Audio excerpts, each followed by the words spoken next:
¿Qué tal? ¿Cómo están? Muy buenos días. Espérense. Ya, a ver si. ¿Qué tal? ¿Cómo están? Muy buenos días. Buenos días, chicos, chicas. Listo. Ok. Eh, Buenos días, profesora. ¿Qué tal? ¿Cómo estás, Cristian? Buenos días. Bueno, nos contamos como siempre. Ya les había ido comentando que pues, el ciclo especial tiene 18 semanas. El día de hoy vamos a terminar con los contenidos de Historia Universal. Vamos a hablar, pues, principalmente de la segunda mitad del siglo XX, un poco continuar con esto de la Guerra Fría, ¿ya? Y también, en medida de lo posible, porque se habrán dado cuenta que hay algunos temas que los abarcamos de una manera muy general o de manera breve, sobre todo acercándonos a esos temas, vamos a tratar de llegar un poco, vamos a ver, pues al siglo XXI de cierta manera, que es, sí, sobre todo fines del siglo XX y un poco de los primeros años del siglo XXI, ¿ya? Pues vamos a ver el día de hoy. ¿Qué tal, Jorge Adriano? ¿Qué tal, Yanina? ¿Cómo están? Buenos días con todos. Listo. Vamos entonces a comenzar el día de hoy porque, pues como habrán revisado, hay que ver de que sea posible terminar con todos los contenidos de Historia Universal, ¿ya?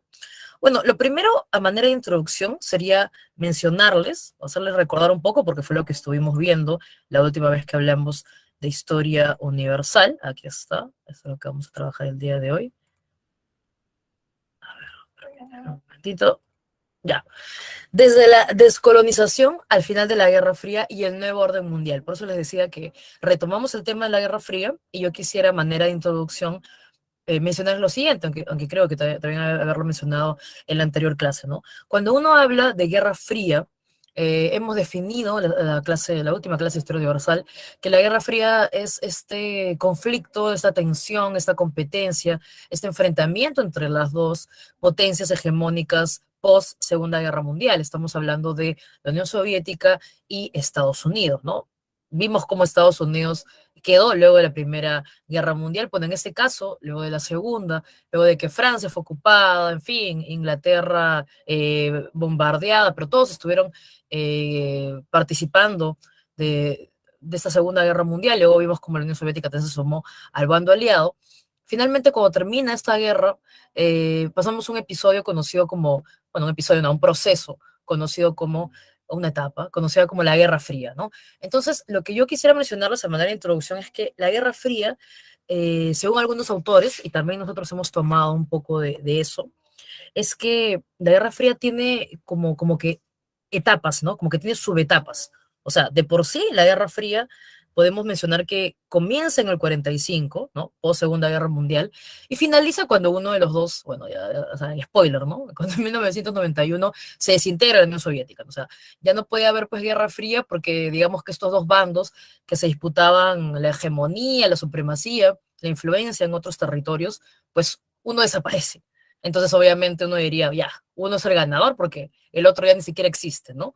Entonces, si hablamos de fechas, 1991 terminaría la Guerra Fría cuando se desintegra la Unión Soviética, eso vamos a ver el día de hoy. Y por eso les decía que hay como que fases, ¿no? Hay fases en todas estas décadas que van del 45 al 91. Algunos mencionan pues que en un principio están los orígenes de la Guerra Fría, que son los primeros años en realidad nada más, ¿no?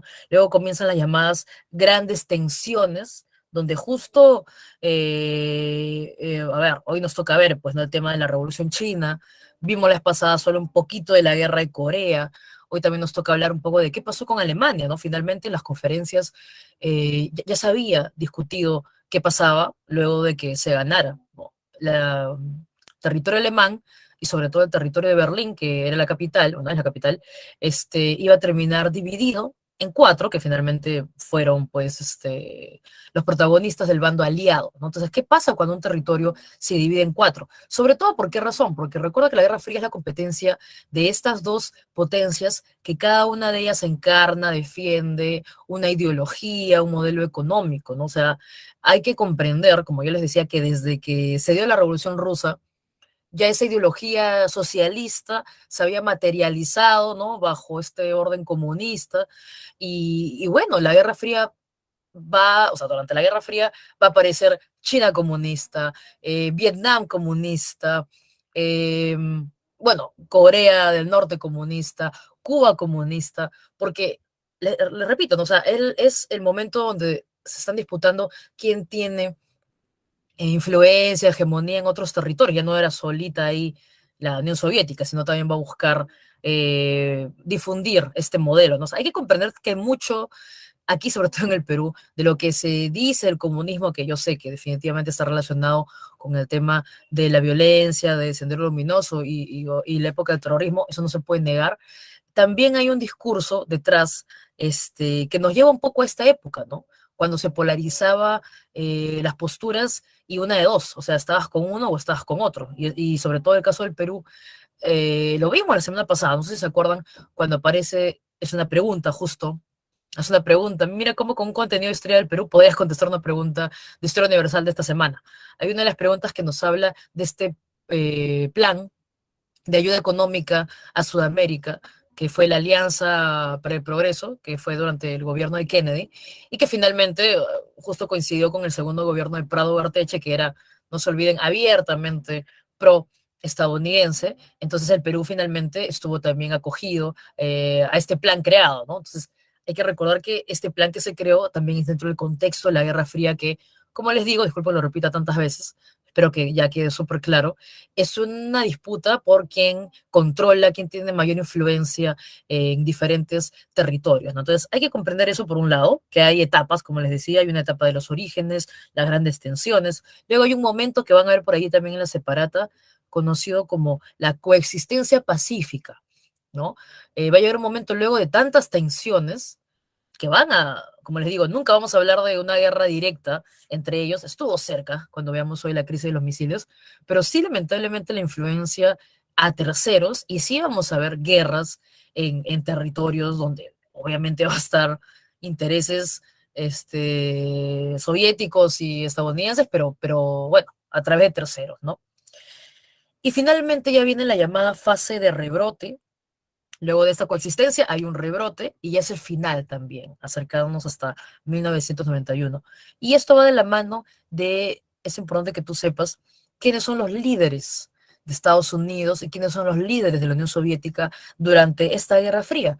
¿Por qué razón? Porque, a ver, hay que mencionar, no sé si también lo sabes, en Estados Unidos conocemos que hay, pues, bueno, pareciera incluso que a veces se turnan, ¿no? Un presidente del Partido Demócrata, un presidente del Partido Republicano, y sabemos que los demócratas y republicanos pues tienen muy marcadas sus posturas, ¿no? O sea, no sé si ahora más o menos ya les queda un poco eso claro, ¿no? Cuando uno habla de Trump, que otra vez polarizó, ¿no? Y regresó toda esta violencia de raza, ¿no? Que hay en Estados Unidos, y luego más bien fue elegido Biden, ¿no? Que, en fin, o sea, no sé si se dan cuenta que como que se van así una candidatura republicana, candidatura demócrata, pero ¿qué significa eso? Bueno, que, por ejemplo, cuando llega al poder durante la Guerra Fría, Kennedy, que es pues del Partido Demócrata, de cierta manera, justo es una época como de la coexistencia pacífica, ¿no? O sea, depende mucho de los líderes, porque también cuando nos toquen líderes del bando republicano durante la Guerra Fría, vamos a también ver las llamadas doctrinas, ¿no? Recuerdo hace muchos, un par de años, no tanto, hace un par de años vino una pregunta en el examen general sobre la doctrina Reagan, que era de Ronald Reagan, presidente de los Estados Unidos, también durante la Guerra Fría, justo ya durante la última etapa, ¿no? Entonces, también es importante que sepas que cuando se encuentra un Stalin en el poder, cuando se encuentra Nikita Khrushchev, este, bueno, también vamos a ver a Gorbachev, ¿no? Ahí nos vamos a dar cuenta que hay diferencias, ¿ya? Hay diferencias entre los líderes de la Unión Soviética y también hay diferencias entre los líderes de Estados Unidos, porque cuando son líderes, digamos que tienen una postura mucho más, incluso de persecución frente a los comunistas, aparecen estas llamadas doctrinas, ¿no? Como en un principio la doctrina Truman, Truman, el presidente con el que comienza la Guerra Fría, que es el presidente que decide lanzar las bombas atómicas, y la doctrina Truman, que es al inicio nada más de la Guerra Fría, justo es de los primeros pues que se da cuenta que hay que actuar rápido para contener el comunismo, para que no se expanda. Pero, por ejemplo, cuando hablamos de la doctrina Reagan, ambas son anticomunistas, pero la de Reagan sí es ya a todo dar, ¿no? En el sentido de, como les decía, que es una política exterior muy violenta, en el sentido de que, esto es en la década de los 80, como les digo, ya acercándose a la fase final, porque en 91 termina la Guerra Fría, y sobre todo por toda la influencia soviética que ya va a existir para ese tiempo, les he mencionado algunos casos, China, Cuba, etcétera, etcétera, lo que va a hacer Reagan es apoyar, financiar a fuerzas anticomunistas a lo largo de diferentes territorios del tercer mundo y va a apoyar a golpes de Estado, va a apoyar a militares, va también a buscar el aislamiento político, embargos económicos, etcétera, etcétera. Ya es bastante más violentos estos momentos. Va a meterse también en elecciones para que no gane, en fin. Vamos a ver la influencia de Estados Unidos, sobre todo en la década de los 80, ¿no? Con Reagan, que es mucho más enérgico en su posición anticomunista, ¿no? Bueno, eso sobre todo te lo menciono como introducción, creo que ya podemos comenzar para entender que no todas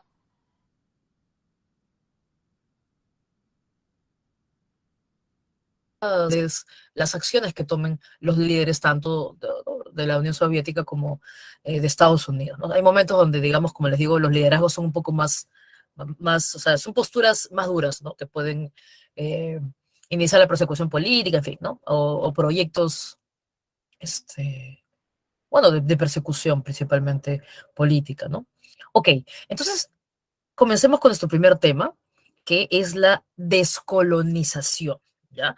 Algo que siempre yo le recomiendo a mis estudiantes de cualquier nivel, porque también me tocó enseñar en universidad, en fin, en cole, etcétera, etcétera, es que uno desde pequeñito, pequeñita aprende siempre con conceptos, ¿ya? Así que antes de uno enfrascarse, entrar a todo el tema del mismo proceso histórico, siempre es bueno prestar atención a los conceptos, porque ya me van a dar ideas previas, ¿no? Así es como uno aprende cuando es pequeño, ¿ya?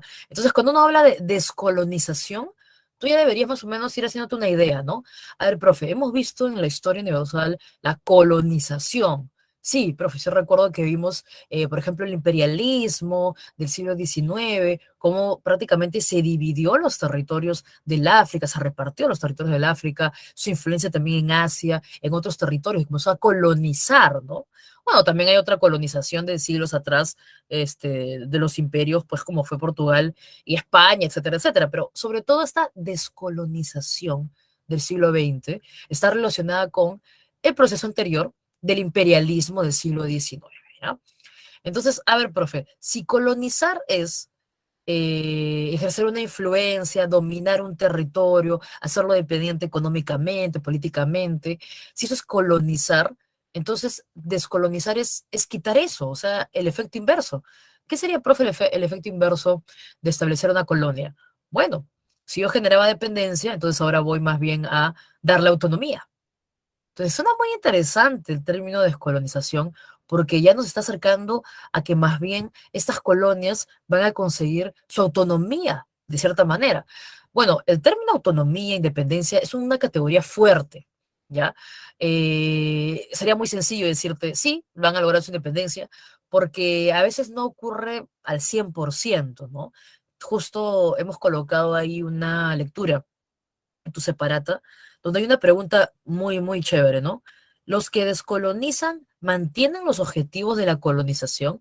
Hay que ponernos a pensar un poco, ¿no? O sea, una metrópoli que ha dominado mucho tiempo un territorio, ¿va a permitirle así, ¿no? ¿Va a permitirle así lograr su independencia? ¿O van a haber acaso una serie de requisitos, una serie de condiciones? ¿Ya? Siempre hay que preguntarnos eso. Entonces, vamos por partes. ¿Qué profe es entonces descolonizar? ¿Es algo tan sencillo como que se vuelvan independientes? Bueno, descolonizar es un proceso complejo que va a ocurrir durante la segunda mitad del siglo XX, durante la Guerra Fría, ¿ya? Y es un proceso en el cual, mucho más complejo porque van a comenzar a desintegrarse estos imperios que vimos que se formaron en el siglo XIX, ¿ya? Los imperios que se formaron en el siglo XIX, profe, Inglaterra, Francia, de cierta manera también Alemania, etcétera, etcétera, bueno, van a comenzar a desintegrarse. ¿Por qué razón? Porque fueron países que han participado en la guerra, ¿ya? Entonces, por eso les digo, cuando a veces la gente dice, ¿por qué el Perú no es como, no es como Europa? A veces he escuchado, ¿no? Hay muchos elementos, y bueno, Europa, sobre todo, mucho de lo que actualmente se vive y todo ello, y por años, es resultado de que hayan sufrido dos guerras mundiales también, ¿ya? No, no es tan sencillo recuperarse, si seas país del primer mundo, de dos guerras mundiales. Entonces hay que entender que también les ha afectado, ¿ya? Y sobre todo esto les ha afectado en relación con sus colonias. Ya no va a ser tan rentable establecer este dominio con las colonias, ¿ya? Entonces, en esta Guerra Fría se va a dar la descolonización como un proceso en el cual se desintegran los imperios. Y como los imperios estaban formados por la metrópoli y los territorios donde se ejercía influencia, dominación, bueno, entonces, como comienzan a desintegrarse, ¿qué va a pasar con estos territorios que dependían de la metrópoli? Van a comenzar a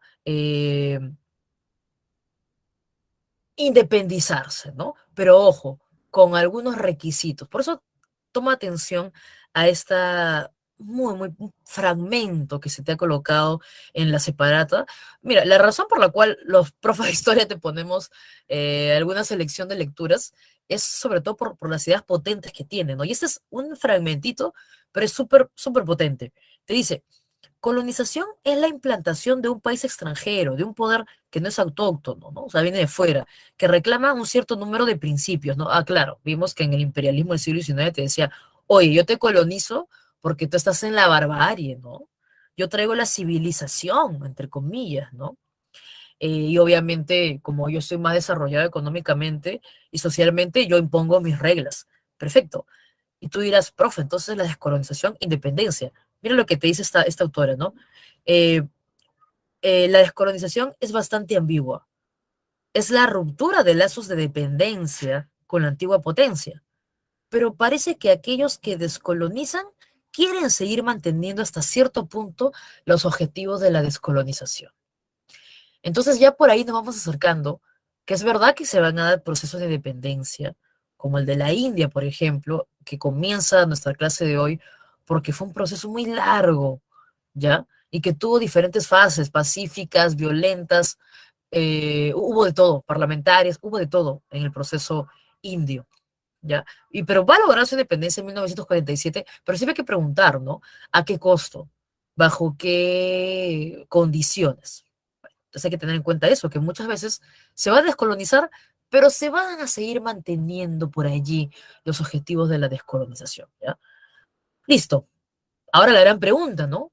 ¿Por qué se da este proceso de descolonización? Aunque por ahí he ido acercando algunas de las causas. Bueno, lo primero es que las dos guerras mundiales durante el siglo XX, primera mitad del siglo XX, no se pueden negar que han afectado a las metrópolis. Así que estas potencias se encuentran débiles. Van a evaluar qué tan rentable es seguir manteniendo esta dominación colonial, ¿no? También hay otra cosa que no se puede negar y es el poder de las ideas. El poder de las ideas. ¿De qué estamos hablando? Que van a surgir muchos movimientos nacionalistas. ¿Y sabes qué es lo más interesante y paradójico a veces? Que un Gandhi, un Ho Chi Minh, que por ejemplo vamos a ver en lo que es el proceso de Vietnam, son personas que lograron, bueno, por su familia también, no eran de clases, vamos a decir, plebe, no eran en realidad, tenían ciertos privilegios su familia, y eso le permitió que ellos puedan educarse en el primer mundo. ¿Por qué le digo que es paradójico? Porque se educan en el primer mundo y luego llevan esas ideas para encabezar estos movimientos de cambio, ¿no? De independencia en los... Mira, y lo de Gandhi es súper chévere, lo voy a decir súper breve porque ya sé que hay poco tiempo, porque cuando uno ve cómo Gandhi estudió Derecho en Gran Bretaña, lo ves ahí pues con el ternito, todo, me imagino que habrá tenido múltiples aspiraciones Gandhi, luego de que se forma en Gran Bretaña y regresa, creo que en Sudáfrica comienza primero a trabajar, luego ya va a ir a la India, y se da cuenta que porque en Sudáfrica, que yo sé que no llegamos a ver aquí, hay algo muy, muy duro que fue lo del apartheid, ¿no? Que ahí hablamos un poco de Nelson Mandela, por ejemplo, que es muy marcado la diferencia entre, o sea, los colonos por un lado, para privilegios, para, en fin, y por otro lado también la población aborigen, ¿no? Y por ejemplo, en el caso de Gandhi, cuando Gandhi va a Sudáfrica, él dirá, no, o sea, yo soy una persona educada y todo, recuerdo que contaba uno de sus biógrafos que él tiene un ticket para subir a este tren, vamos a decir, y por más que él es educado, por más que él tiene su ticket, él no puede sentarse, vamos a decir, no puede acceder al vagón, ¿no? Tiene que sentarse por atrás, porque finalmente, si hablamos de una cuestión étnica, no es blanco, ¿ya? Y luego de él de ver esto, eh, eso cambia definitivamente su mentalidad, ¿no? Otras cosas también de su vida van a impactar también en esta decisión que toma Gandhi, ¿no? De, para comenzar, dejar de usar, como puedes ver en esta fotografía, dejar de usar la ropa que finalmente han traído los colonizadores, ¿no? Y regresar a vestir la ropa tradicional india o incluso hacer su propia ropa. Hay una foto bien chévere de Gandhi en la revista Time, donde está él con una rueca, ¿no? Porque también va en un momento va a ser partidario de que finalmente uno no siga cooperando con todo el aparato económico de los colonizadores y que mejor te hagas tu propia ropa. Aquí, por ejemplo, es una imagen de Gandhi con sus seguidores y partidarios en la marcha de la sal. Bueno, Gandhi era un pacifista, ¿no? Vegetariano también. Hay mucha cosa interesante para estudiar en Gandhi. Pero sobre todo este episodio también es muy importante porque él hablaba, pues, de ser rebelde, o sea, de ser, claro, ser rebelde, finalmente es una rebelión, pero desde el pacifismo, ¿no? No a la violencia, no justo esa polarización que les comentaba al comenzar la clase, ¿no? Manifestación no violenta, del cual era partidario, que se llamó la Marcha de la Sal, es muy simbólica, porque va a ser partidarios que eran bastantes, ¿ya? Cerca, o sea, miles, en este caso se ha tomado pues la cifra de los 60.000, van a caminar kilómetros, van a cruzar el territorio de la India. ¿Por qué? Porque cuando el Imperio Británico impone el estanco de la sal, tú ya sabes cuál es el tema de un estanco es un monopolio del Estado, es decir, como todos necesitan sal, aplico el estanco y ahora yo digo quién extrae la sal, dónde se va a vender, cuánto va a pagar. Entonces, ¿dónde viene esa manifestación de Gandhi? Pues hace cruzar, este, va a llegar hasta un territorio pues donde hay un depósito de sal y va a hacer que ellos mismos extraigan la sal. Ya por eso le llamaron los ladrones de la sal, ¿no? Porque, ok, o sea, el imperio coloca el estanco de la sal. Bueno, entonces nosotros qué hacemos en rebelión, vamos, cruzamos el territorio hasta donde están los depósitos de sal y las tomamos con nuestras propias manos, ¿ya? Algunos dirán, ay, profe, pero no, definitivamente es súper simbólico y súper potente, ¿no? Porque no es que voy a ir a pelear contigo, voy a enfrentar, ¿no? O sea, es verdad que él también recibió mucha violencia, muchas veces estuvo detenido, creo que un par de veces tuvo los brazos rotos, en fin, las piernas rotas. Un millón de cosas le ocurrieron a Gandhi, pero finalmente él sentía pues que no debía pelearse o atacar fuego con fuego, ¿no? Sino más bien era este partidario de hacerlo desde un punto de vista pacifista, ¿no? La llamada resistencia pacífica. Esto lo tenemos acá también. Bueno, entonces le decía que es paradójico cómo estos personajes que van a estar liderando estos movimientos que buscan la autonomía, la independencia, son personas que se forman en el primer mundo, ¿no? Y viendo lo interesante, que han tenido el poder la posibilidad de acceder a este tipo de educación y luego, pues, ¿no? Liderar estos movimientos bastante, bueno, que buscan la libertad, ¿no? La autonomía, ¿no? Ok. También hay que mencionar otras cosillas, ¿no? Bueno, lo primero que te quede súper claro, las potencias se han debilitado. En realidad, tener colonias también va a ser como que una carga económica, ¿ya? Por eso hay que evaluar si en verdad es tan rentable tener colonias, ¿no? Ya en esta segunda mitad del siglo XX. Segundo punto, bueno, están arruinadas también, obviamente, ¿no? Segundo punto, como le decía, los movimientos nacionalistas, todos esos personajes que van a estar liderando estos movimientos nacionalistas, que se van a organizar y van a fundar incluso partidos políticos también. Y no podemos negar que en plena Guerra Fría, también Estados Unidos y la Unión Soviética quiso apoyar esta descolonización. ¿Por qué? Porque era una manera también de, a ver, si nosotros intervenimos en estas independencias, ¿cómo le conviene a Estados Unidos y la Unión Soviética? Ah, para jalarlos. Acuérdate que es una disputa por quién extiende más su esfera de influencia, ¿no? Entonces, vamos a ver en un rato cómo la Unión Soviética colabora con China para que finalmente China sea autónoma, se establezca una república china comunista, ¿no? Entonces, también hay que ver que a Estados Unidos y la Unión Soviética les conviene apoyar estas independencias porque pueden también ejercer influencia en estos nuevos estados, ¿ya? Así que también tengamos en cuenta eso, ¿no? Acá tenía algo apuntado y es que también la ONU va a estar apoyando estas independencias. ¿De qué manera? Más o menos en la década del 60 se va a dar una resolución, ¿no?, de la ONU sobre la descolonización. Ahí previamente se había hablado en la Carta del Atlántico, pero también hay un apoyo internacional desde la ONU, ¿ya? Perfecto. Otro punto que yo quisiera que tengas en cuenta, que quizás no está en la separata, pero nos sirve igual, es importante para poder entender un poco, es que te acuerdas cuando hacíamos una lista de los imperios coloniales, quién estaba ahí como que el top top, Gran Bretaña, y en segundo lugar estaba Francia, ¿ya? Así que vamos a ver justo los ejemplos que hemos tomado el día de hoy, porque hay muchos más. Por eso te hemos colocado un mapita donde están, por ejemplo, las independencias, ¿ya? Este, por acá, o ya lo tienes, obviamente. Hemos colocado el mapita de África.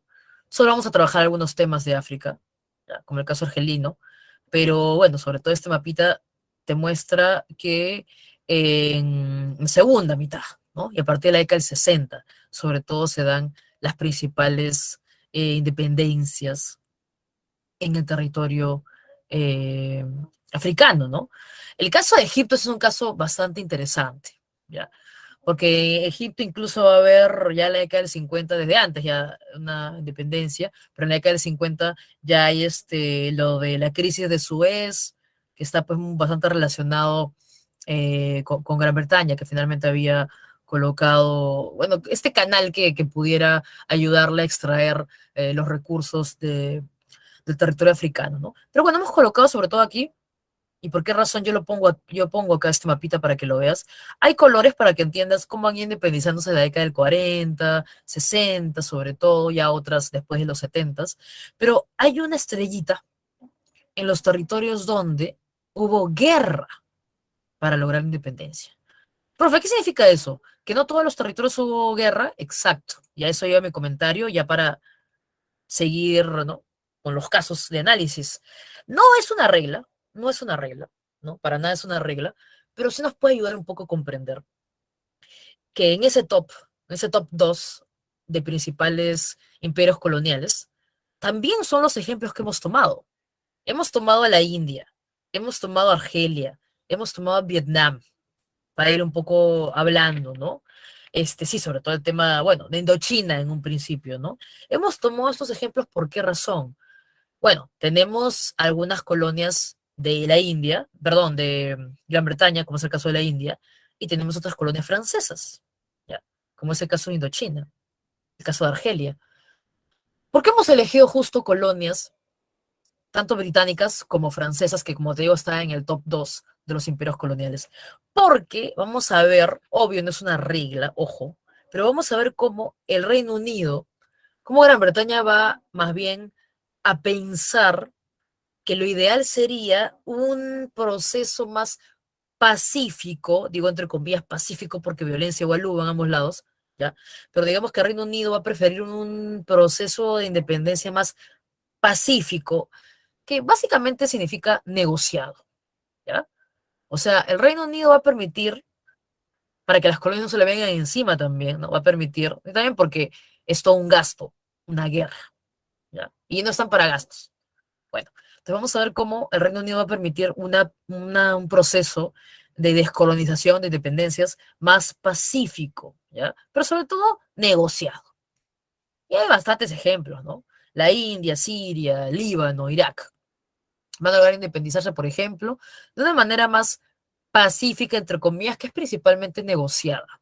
Ya vamos a ver en el caso de la India el mejor ejemplo. Pero cuando ves el caso de las colonias francesas, y también de las pocas colonias holandesas, pero francesas sobre todo, Francia se va a resistir a la pérdida de sus colonias. Y eso los va a llevar a qué cosa? A guerras de liberación. ¿Ya? Corea, Corea estaba vinculado por ahí con Francia, ¿no? Bueno, en fin. Vietnam es el mejor ejemplo cuando lo veamos dentro del territorio de Indochina. ¿Ya? Entonces tengamos en cuenta también ello, que los procesos difirieron un poco si era una colonia británica o una colonia francesa. Ya, por la colonia francesa van a ir bastante a la guerra. ¿Ya? El caso de Holanda también con Indonesia, también por ahí estuvieron en esa característica de una independencia violenta, con guerra sobre todo. ¿Ya? Bueno, porque violencia hubo en ambos, pero con guerra sería el término correcto. Ok, comenzamos entonces con el ejemplo de la India, muy, muy puntualmente. Ya sabes que es por un tema de tiempo y sobre todo porque tú necesitas saber los highlights, como se dice, ¿no? Lo más importante. Entonces le decía que la India fue en realidad un proceso bastante largo. Casi todo el siglo XIX, no, perdón, casi la segunda mitad del siglo XIX y sobre todo la primera mitad del siglo XX, duró este proceso complejo en la India, ¿no? Y como les digo, hubo de todo. Va a haber violencia, va a haber pacifismo, va a haber el tema parlamentario también, va a haber de todo, ¿ya? Pero vamos por partes entonces. A ver, rapidito. En 1920, ya en la India, se había creado el llamado Partido del Congreso, donde pues está Gandhi, ¿no? Para que veas que hay un intento también de participar por la vía política. Ya, esto se formó en el Congreso Nacional Indio, por ejemplo, y luego va a devenir en el Partido del Congreso, donde está la figura de Gandhi, ¿no? Que ya hemos hablado que un poco el pacifismo y todo ello. Bueno, no solo está Gandhi, también vamos a ver a Pandit Nehru. Y lo más importante es que, no sé si habrán escuchado ustedes, pero Gandhi pues va a tomar, obviamente va a tener liderazgo durante este proceso, pero él no va a ver la conclusión del proceso porque va a ser asesinado, ¿no? ¿Por qué razón va a ser asesinado Gandhi? Esto es importante saber lo siguiente. Cuando uno habla de la India, ¿ya? Este, a ver, India es el territorio, ¿ya? Por lo cual indios son los que habitaron ese territorio, pero ojo, si uno lo ve desde el punto de vista religioso, muchos eran practicantes del hinduismo, eran hindúes, pero otros indios eran musulmanes. Esto es muy importante, ¿por qué razón? Y también se vincula con que haya sido asesinado Gandhi, porque Gandhi, su idea, cuando se ha sentado, ¿no? Con los representantes del Imperio Británico, en ese tiempo, pues, con el virrey de la India y todo ello, cuando Gandhi parlamentaba y todo esto, se ha reunido y todo, Gandhi era de la idea de que la India se independice, pero que se quede unificada. Ajá. Gandhi tenía mucha cercanía con Jinnah, que Jinnah más bien era, Jinnah, creo que se pronuncia, era más bien el líder de los musulmanes, de los indios musulmanes. Entonces, acá va a haber un tema. ¿Por qué va a haber un tema? Porque los liderazgos musulmanes que viven en la India también quieren autonomía, pero no solo de Gran Bretaña, sino también quieren autonomía incluso de la misma India, ¿no? Por eso finalmente van a buscar reclamar también un territorio que sea solo para musulmanes. Gandhi, como te digo, más bien era de la idea de que la India no se fragmente, que se mantenga unida a la India. Y cuando aparecen estos movimientos nacionalistas indios, no están muchos de acuerdo con Gandhi y finalmente es uno de ellos el que va a terminar matando a Gandhi cuando está haciendo oración. No, porque no le gusta esa idea de Gandhi de mantener a la India junta. Estos bloques nacionalistas quieren que la India sea para los hindúes y no para los musulmanes. ¿Ya? Entonces también hay que tener en cuenta ello. Importancia de la India, porque por la antigüedad, por el año clave de 1947, es el primer país que se va a descolonizar durante, ¿no? Todavía en el contexto de la Guerra Fría, ¿no? Pero te decía que Gran Bretaña, sobre todo, va a poner sus condiciones. ¿Cuáles son las condiciones? Bueno, van a ser independientes, pero ojo, vamos a seguir teniendo, vamos a seguir comerciando, vamos a seguir teniendo vínculos económicos y también para que no se me vengan encima, ¿no? Parte del territorio de la India tiene que ser otorgado para los musulmanes que viven en la India. Chicos y chicas, eso fue una carnicería. ¿Por qué razón? Y ahí sí se lavó las manos Gran Bretaña. Había territorios, como les digo, principalmente musulmanes. Había territorios en la India, principalmente hindúes, si hablamos del tema religioso. Todos eran parte de la India.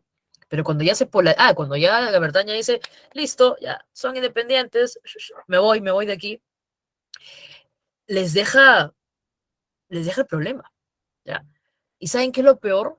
Que es como un ultimátum, ¿no? O sea, de la noche a la mañana te dicen, este va a ser territorio para los musulmanes, este va a ser territorio para los hindúes, sobre todo por la mayoría que había.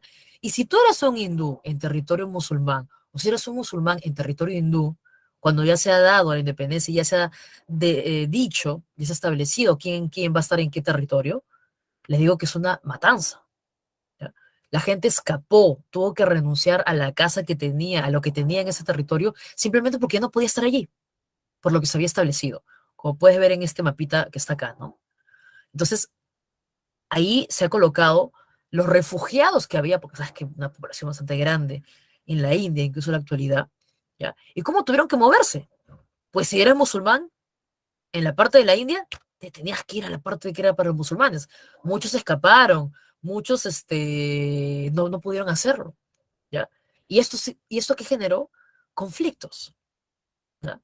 La guerra indo-pakistaní que existe hasta la actualidad, y sobre todo en territorios como Cachemira, que ves aquí, que fue un territorio que no era ni para ti ni para mí. Son territorios más bien donde hay fuertes tensiones porque quieren ejercer influencia, ¿ya?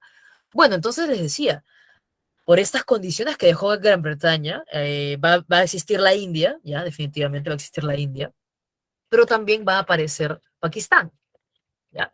Aparecer Pakistán Oriental o Pakistán del Este y Pakistán Occidental, que es para musulmanes. Y ya con eso ocurre pues en 1947, ¿no? Entre 1947 y décadas posteriores, por eso le digo que dejaron un problema más bien los británicos, más o menos del 47 al 71, comenzó pues a establecerse el Pakistán del oeste, del este y la India. Y ya a partir del 71, que es ya otro tema ya más interno, netamente de la India, el Pakistán oriental se convirtió en Bangladesh, ¿no? Pero bueno, hay que tener en cuenta que es un conflicto que existe, indo-pakistaní, hasta la actualidad y que ha cobrado miles de muertes, ¿no? Y sobre todo esta tensión en el territorio de Cachemira. Fue un momento bastante difícil, ¿no? Por eso le decía que no es tan sencillo decir independencia, ¿ya? Pero sí podemos identificar que hay ciertas condiciones, ¿no? Bueno, aparte que también existe esto de la Commonwealth, ¿no? La Comunidad de Naciones, que es algo que ha creado Gran Bretaña como para que todos los territorios que tuvieron relación con ellos en algún momento mantengan esta identidad, ¿no? De cierta manera. Perfecto, ¿ya? Así que eso es lo más importante, lo más relevante en esta independencia de la India, ¿no? Les decía, Gandhi por un lado, Ali Jinnah por otro lado, que es el miembro de la Liga Musulmana, y Nehru, ¿ya?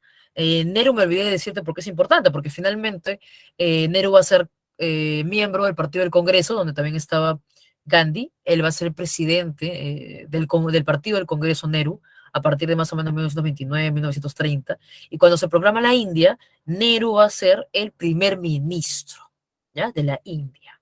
Eso es importante porque se organiza un régimen parlamentario, ¿no? Y él logra ser el primer ministro. Esa es la importancia de Nehru, o Nehru, ¿no? Bueno, Nehru he escuchado ambas pronunciaciones. Ahora vamos a un ejemplo, o dos ejemplos franceses, ¿ya? la región de Indochina y la región de Argelia. Bueno, en Indochina seguimos hablando de Asia y en Argelia ya es en el caso eh, este, africano, ¿ya? A ver, el territorio de Indochina, más adelante ya vamos a conocer solo, ¿no? Solo vamos a hablar de Vietnam. Fíjate este mapita. Ese era el territorio de Indochina, ¿no? Parte Vietnam, parte Laos, parte Camboya, ¿no? O sea, Camboya, Laos y Vietnam era la región de Indochina. Perfecto. Con Laos y con Camboya no va a haber tantos problemas porque finalmente son monarquías las que van a estar allí, ¿ya? Pero más bien Vietnam sí va a haber un problema, sobre todo por los liderazgos que van a aparecer aquí, básicamente eso, porque en Vietnam si bien había un emperador, creo que era Bao Dai, no recuerdo exactamente el nombre del emperador que está aquí, es un emperador títere, ¿no? Y más bien este, va a comenzar el liderazgo de Ho Chi Minh, que lo tienes acá. Ho Chi Minh, pues, un líder revolucionario vietnamita que va a hablar de de importancia de una revolución anticolonial en Indochina. Él va a fundar el Viet Minh, ¿ya? Y el Viet Minh, quiero que comprendas que una cosa es el partido del Congreso, como el partido de Nehru, que donde también estaba Gandhi, que finalmente es un partido político, ¿no? Y otra cosa es formar, además de un partido político, una guerrilla, ¿ya? Porque Viet Minh finalmente termina, ¿no? Se convierte en eso, ¿no? Es una guerrilla también. Y una guerrilla es que tú vas a organizar a la población, a buscar que se arme y que también tenga, o sea, que participe o que genere un conflicto. O sea, es población armada, ¿no? Una guerrilla, finalmente.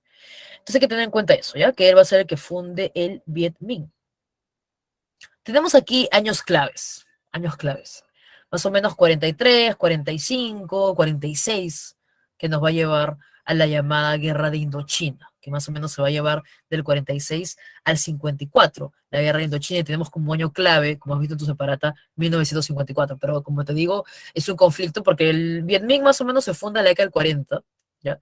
Y a partir del 43 es que va a liderar Ho Chi Minh esta insurrección, ¿no? Va a estar ahí organizando eh, bueno, organizando la población, ¿no? Y esta guerrilla, sobre todo que se va a formar del Viet Minh. Ok, perfecto. Entonces, aquí el personaje es Ho Chi Minh, ¿ya? Él es el personaje del líder revolucionario vietnamita.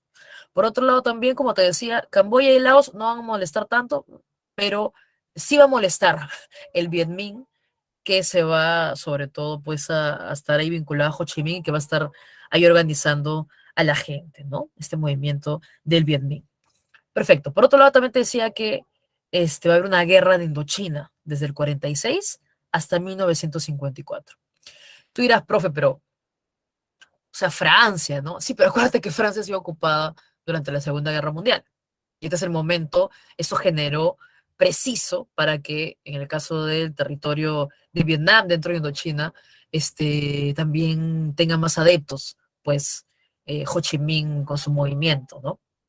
Entonces, por más que los franceses van a enviar, porque sí lo hacen, ¿no? O sea, van a enviar, van a enviar definitivamente sus contingentes, los franceses van a enviar soldados, pero aquí hay una cosa importante, fíjate Vietnam cerca a, mírate el mapita de acá de la parte central superior, Vietnam cerca a qué territorio está, al territorio chino, y aquí nos ha faltado hablar de que para este tiempo, desde el 49, China ya era comunista, así que China, sumado, ¿no? China más la Unión Soviética, van a ayudar al Viet Minh de Ho Chi Minh, porque obviamente comparten ideología, ¿ya? Entonces, una cosa es, obviamente, tener tus recursos y otra cosa también es ser apoyado por China y por la Unión Soviética, para que puedas avanzar y tener más influencia en el territorio, ¿ya? Entonces, se enfrascan en esta guerra, que va a tener también muchas muertes, y una cosa es luchar en tu territorio y otra cosa es que a ti te están enviando, ¿ya? Imagínate los franceses que lo están enviando a ese territorio. Llega un momento donde el gobierno de la República Francesa no quiere enviar más soldados. Y aquí también entra un personaje o unos muy interesantes, ¿no? A partir de 1952, esa guerra francesa en Vietnam la hereda Estados Unidos. que entender eso. El gasto militar de esta guerra la va a asumir más o menos a partir de 1952 Estados Unidos, ¿ya? Pero justo la va a asumir cuando ya vemos que tiene muchos años esta guerra. Recuerda que es desde el 46, más o menos. Y por eso es que en la batalla de Dien Bien Phu, que es una batalla que se da más o menos entre marzo y mayo de 1954, ese es el triunfo decisivo del movimiento del Viet Minh, ¿ya? Y claro, esa guerra se la van a heredar a Estados Unidos y por eso más adelante vemos la guerra de Vietnam, donde está Estados Unidos. Pero en este tiempo era el Vietnam francés, por decirlo así, ¿ya? Y bueno, una vez gane el movimiento del Viet Minh, lo que tiene que asumir Francia en la conferencia de Ginebra es que, bueno, Indochina se va a fragmentar, ya no va a existir Indochina, ¿no? Laos por su lado, Camboya por su lado, donde, repito, sí, digamos que se mantiene, no, por las monarquías que hay, se mantiene de cierta manera. Pero cuando hablemos de Vietnam y el Viet Minh, que va a estar en la parte norte de Vietnam, mira por su cercanía con China, lo que se va a lograr en la conferencia de Ginebra es que el territorio de Vietnam quede al mismo estilo que Corea, dividido, ¿ya? Y el norte va a ser ampliamente comunista, con Ho Chi Minh, el Viet Minh y el apoyo de la Unión Soviética y China, y más bien en el sur se va a buscar una influencia capitalista, ¿no? Pero no creas que ahí termina todo, ¿no? O sea, a ver, esta primera guerra de Indochina, porque hay autores que le dicen guerra de Indochina parte uno y parte 2, hay otros que le dicen guerra de Indochina y la segunda guerra de Vietnam, ¿ya? Pero estamos hablando del mismo proceso, ¿ya? Entonces Vietnam va a quedar la conferencia de Ginebra dividida por el paralelo 17. Entonces en el norte va a estar el Viet Minh y más bien abajo pues van a buscar ser nacionalistas abiertamente anticomunistas, ¿no? Pero ahí no acaba todo porque luego el Viet Minh va a buscar influir también en el territorio sur y que Vietnam se convierta todo junto al comunismo, ¿ya? Pero lo dejamos ahí, pero no te olvides que este desenlace va a influir mucho en la futura guerra de Vietnam, ¿ya? Hay que recordar eso, establecer ello. Perfecto. El caso argelino, más bien es hablar de otros personajes, ¿no? Estamos hablando de África, estamos hablando de otros personajes que también tienen esta postura, repito, que se han formado en el primer mundo, que también van a organizar movimientos de libertad. En este caso, en el caso de Argelia, es el FLN, el Frente de Liberación Nacional de Argelia. Pero como te digo, tienen el mismo discurso, ¿no? Frente, liberación de Argelia, ¿no? Quieren liberarse, porque también están viviendo un mismo momento. Te mostré el mapita. Casi hay algunos que se independizan en el mismo año o en la misma década. ¿Ya? Así que tener en cuenta en este caso el Frente de Liberación Nacional de Argelia, ya el FLN, que se va a formar en el 54 y que va a organizar muchas movilizaciones, ¿no? Y más o menos, como te digo, el discurso es romper estos lazos con Francia, ¿no? Hay mucho movimiento nacionalista y también hay mucha represión, o sea, hay mucho en las calles, y hay mucha represión de parte de Francia, hay muchos ataques de parte de Francia. Y bueno, la cosa es que, bueno, es que acá viene el tema, ¿no? En Argelia no solo vivían los argelinos, sino también vivían los colonos franceses, ¿no? Entonces, los argelinos comienzan a reclamar más derechos porque se comparan, ¿no? Oye, nosotros hemos nacido en ese territorio, pero no tenemos los privilegios que tienen esos colonos, que finalmente tienen las empresas, tienen la economía, etcétera, etcétera. Entonces, ahí también va a haber un tema, ¿no? Porque cuando Francia quiera darle más concesiones a los argelinos, bueno, los colonos franceses que están en Argelia también van a reclamar, ¿no? Incluso hay un personaje acá muy interesante que es Charles de Gaulle, que yo les decía que durante la ocupación de Francia, Charles de Gaulle lideró este movimiento también de resistencia, anti-nazi y todo ello, desde Gran Bretaña, ¿no? Cuando ya Charles de Gaulle cuando ya se acaba la guerra y todo, Charles de Gaulle luego puede participar también en la política francesa, ¿no? Recordemos que la República Francesa es la que se establece también, otra República Francesa se establece durante, bueno, luego de la, luego de la Segunda Guerra Mundial, ¿no? Charles de Gaulle recuerdo que incluso va a visitar Argelia, ¿no? Para tratar de ser este mediador entre franceses y argelinos, ¿no? Entonces, lo que va a lograr Charles de Gaulle es evitar una guerra civil, porque ya, como les digo, estaban caldeando los ánimos también. En el año de 1961 hay una represión policial, porque, mira, todo lo que te he contado está pasando en Argelia, pero también en Francia la gente sale a protestar en nombre de lo que está ocurriendo en Argelia. Esto es importante, ¿ya? Y hay una represión policial bastante dura, que es en 1961, donde todos estos manifestantes que estaban a favor de que los argelinos tengan, o sea, en Francia, de que los argelinos tengan derechos, autonomía, etcétera, participación política, etcétera, etcétera, los van a reprimir terriblemente. Y ya, esto hace que finalmente Charles de Gaulle se vaya por el lado de la consulta general, ¿no? Un plebiscito, ¿ya? Entonces, un plebiscito es una consulta, ¿no? Finalmente, ¿por qué se vota? Bueno, y se va a votar por la independencia de Argelia, ¿no? Y aquí tenemos entonces a este personaje, Ahmed Ben Bella, que lo ves aquí. Ahmed Ben Bella va a lograr ser el primer presidente de la Argelia democrática. ¿Ya?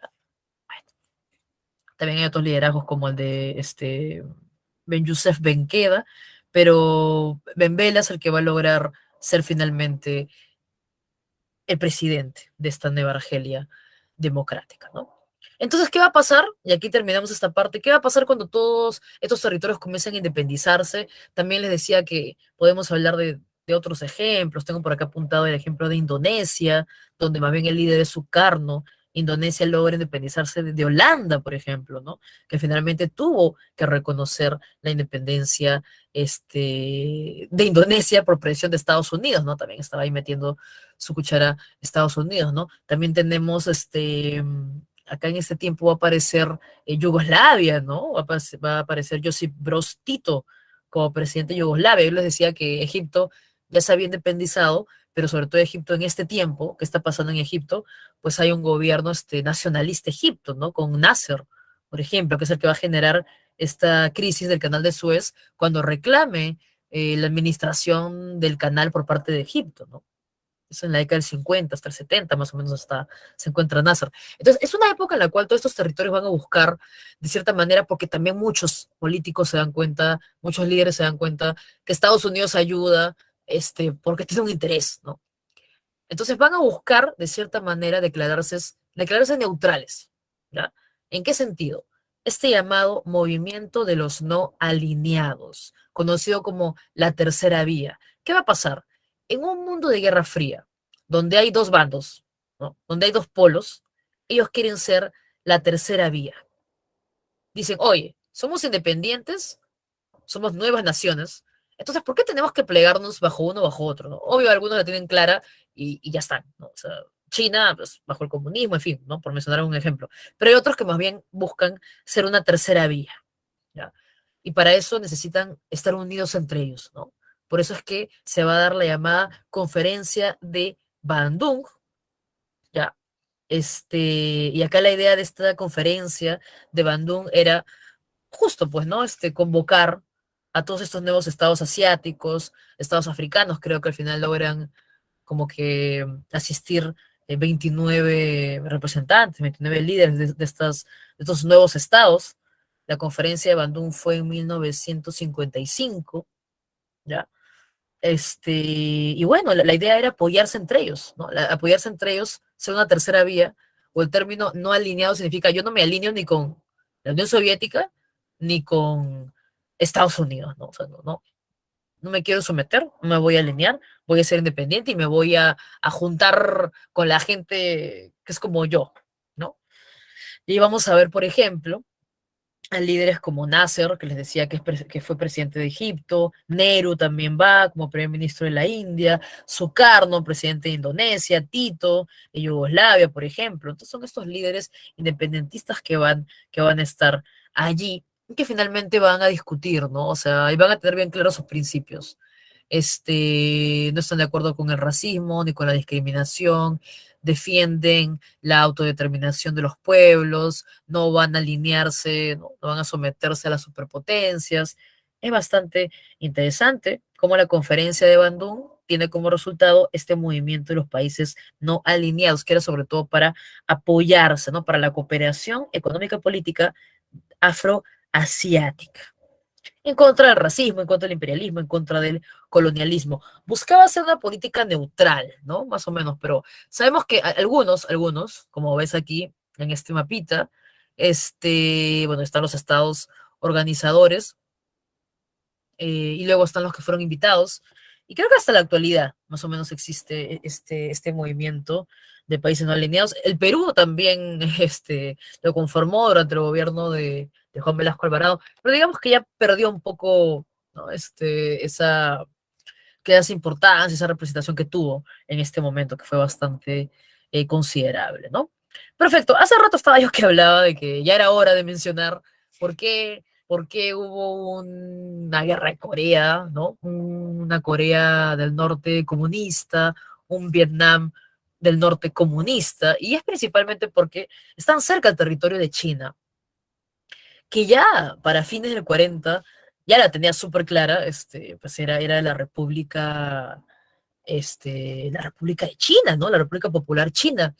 Y había tomado pues un bando, ¿no? Si queremos decirlo así, y obviamente era bajo el comunismo y también apoyó para que otros territorios sigan con esto, ¿no? Perfecto.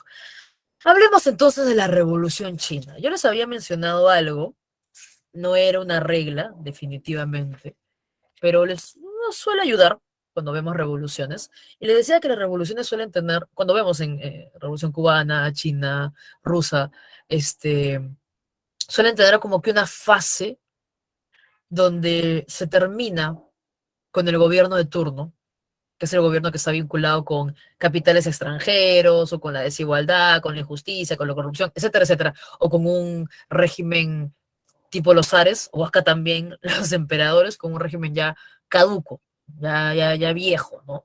Ya no es actual, ya no es moderno, en fin, como quieras verlo. Entonces, siempre hay una primera fase donde se rompe con ese orden político y luego una segunda fase donde ya se decide cuál es quizás eh, la ideología que va a estar detrás del gobierno, ¿no? O al menos la característica que va a tener el gobierno. ¿Ya? Y eso también lo vemos aquí en China.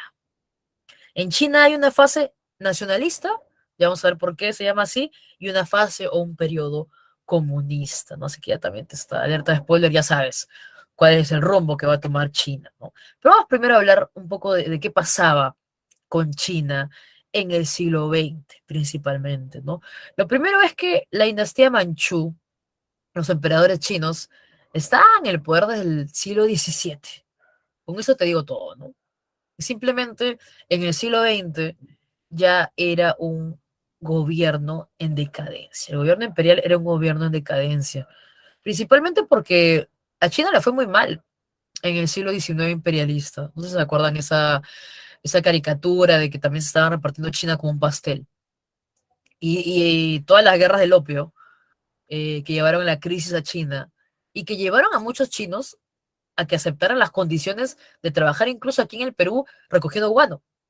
¿Ya? Hay que conectar ahí un poco de todo lo que significó en China este dominio del imperialismo, ¿no? Sobre todo británico, ¿no? Las dos guerras del opio que hubo y que perdió China, definitivamente, ¿no? Entonces, estamos hablando de crisis del imperio, crisis pues económica, política, hambruna, escasez, aparte recuerda que siempre la población china ha sido grande.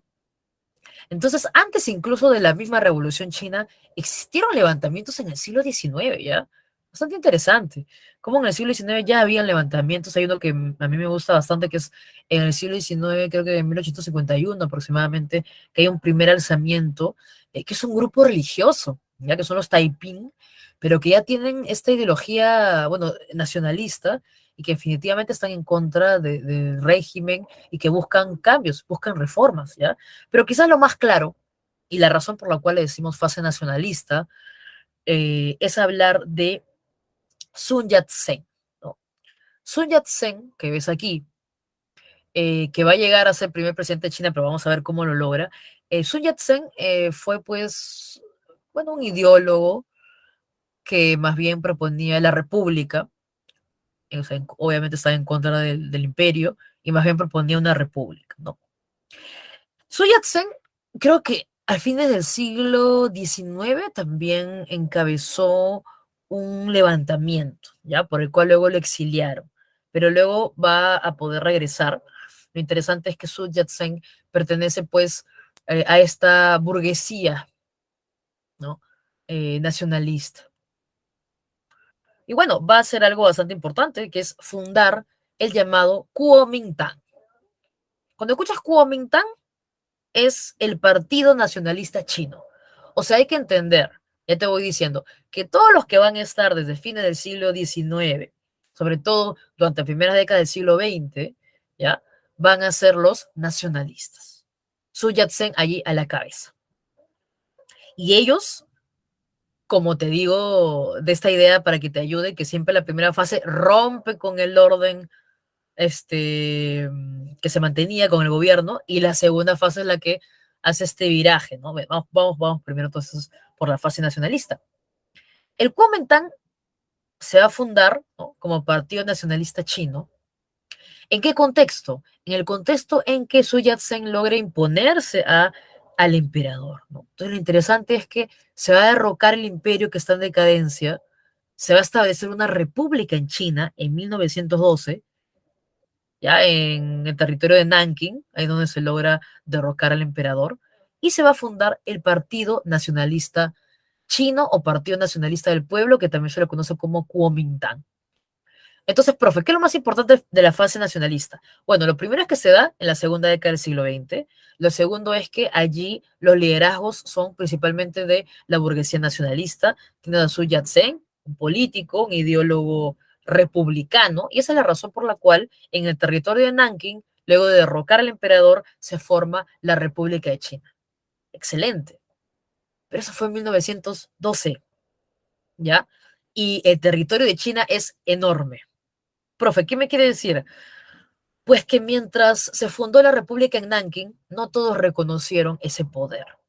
Y más bien lo que va a haber allí es toda una fase conocida como la fase de los señores de la guerra, que son líderes a nivel provincial que no reconocen este gobierno de la República. Entonces, más bien se van a oponer al gobierno de la República, ¿no? Esto va también a desmejorar un poco la salud de Sun Yat-sen y finalmente,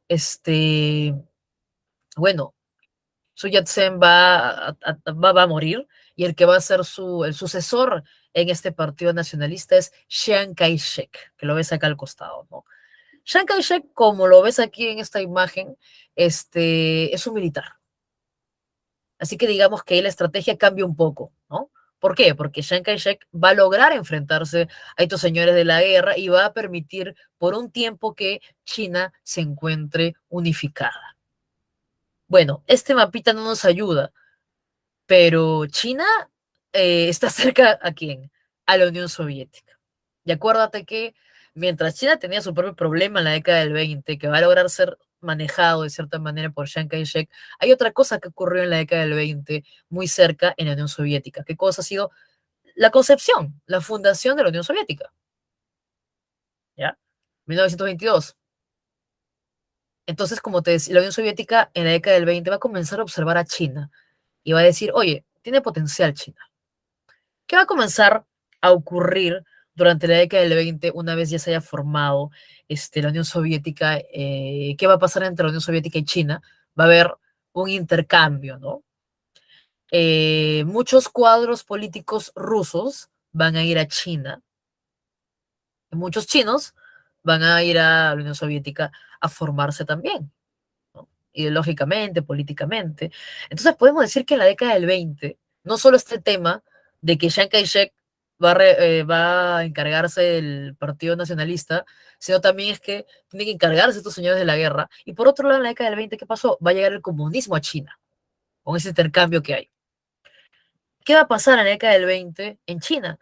Se va a fundar, por ejemplo, se van a comenzar a fundar soviets, se va a fundar, pues, el Partido Comunista en China, ¿ya? ¿Qué más? Se va a incluso organizar un ejército rojo, Entonces hay que tener en cuenta esto, ¿ya? Hay que tener en cuenta esto. Eso también está ocurriendo en la década del 20. También va a ocurrir esto en la década del 20. No te olvides entonces que Sun Yat-sen va a ser reemplazado por Chiang Kai-shek cuando él muera y él va a ser el nuevo líder del Partido Nacionalista que va a lograr, como les digo, al menos imponerse, ¿no? Ah, me había olvidado de mencionarles algo, disculpen. Cuando comienza a formarse el comunismo en China en los primeros años, mientras Sun Yat-sen todavía está vivo, hay una suerte de entendimiento, de alianza, podemos decir incluso, entre los nacionalistas y los comunistas, porque de cierta manera ellos que buscan el bienestar de China, ¿no? Y los dos están en contra de cualquier influencia extranjera. Bueno, cuando Sun Yat-sen muere y Chiang Kai-shek se encarga y tiene este problema, como digo, de los señores de la guerra y todo ello, Chiang Kai-shek va a terminar con esta alianza y más bien va a comenzar a perseguir a los comunistas. ¿Ya? Tiene otra estrategia, como te digo. Chiang Kai-shek tiene otro tema, tiene otra idea también del comunismo. A ver, o sea, es un militar, ¿no? Está más como que del lado bando conservador y estas ideas comunistas para nada le hacen gracia, ¿no? Entonces, digamos que más bien se va a romper esa alianza y va a comenzar la persecución de los comunistas. Y ahí vamos a ver, pues, aparecer a un joven Mao, por ejemplo, ¿no? Que ahí va a estar más o menos, pues, liderando su primera rebelión, por 1927, por allí, ¿no? Y cada vez va a comenzar a tener, adeptos, por ejemplo, ¿no? Entonces, la década del 30 es muy importante para el comunismo. ¿Por qué razón? Porque durante el 20 se fue formando, durante el 30 ya tiene bastantes seguidores y le va a convenir como una suerte de propaganda política que Chiang Kai-shek los persiga. ¿Ya? ¿De qué estamos hablando? Estamos hablando de la larga marcha, que lo puedes ver aquí en un mapita de una parte nada más del territorio chino, ¿no? ¿Qué significó la larga marcha? La larga marcha es Chiang Kai-shek pe- eh, persiguiendo a los comunistas, ¿ya? Los persigue, obviamente los declara, pues es una posición política, los persigue, pero lo interesante es que esta larga marcha le va a permitir a los comunistas que van a escapar, ¿no?, de esta persecución, le va a permitir, como se dice, internarse en el territorio. Lo que pasa, chicos, me voy a mencionarles es que el territorio chino es, hasta en este tiempo, ampliamente rural, ¿ya? Y poco es el territorio urbano, ¿ya? O en todo caso, el desarrollo, entre comillas, solo existe en el territorio urbano, no en el territorio rural. También había mencionarles esto, ¿no? Entonces, por ejemplo, lo que les va a servir de propaganda a los comunistas es que ellos van a internarse por esta persecución política en toda la parte de la China, eh, pues agraria, si queremos verlo de esa manera, ¿ya? Y bueno, esta China rural, ¿no? Sobre todo el norte de China, bastante rural, mientras ellos escapan de Chiang Kai-shek, hacen pues propaganda política, ¿no? Y va a servirles para tener bastantes adeptos.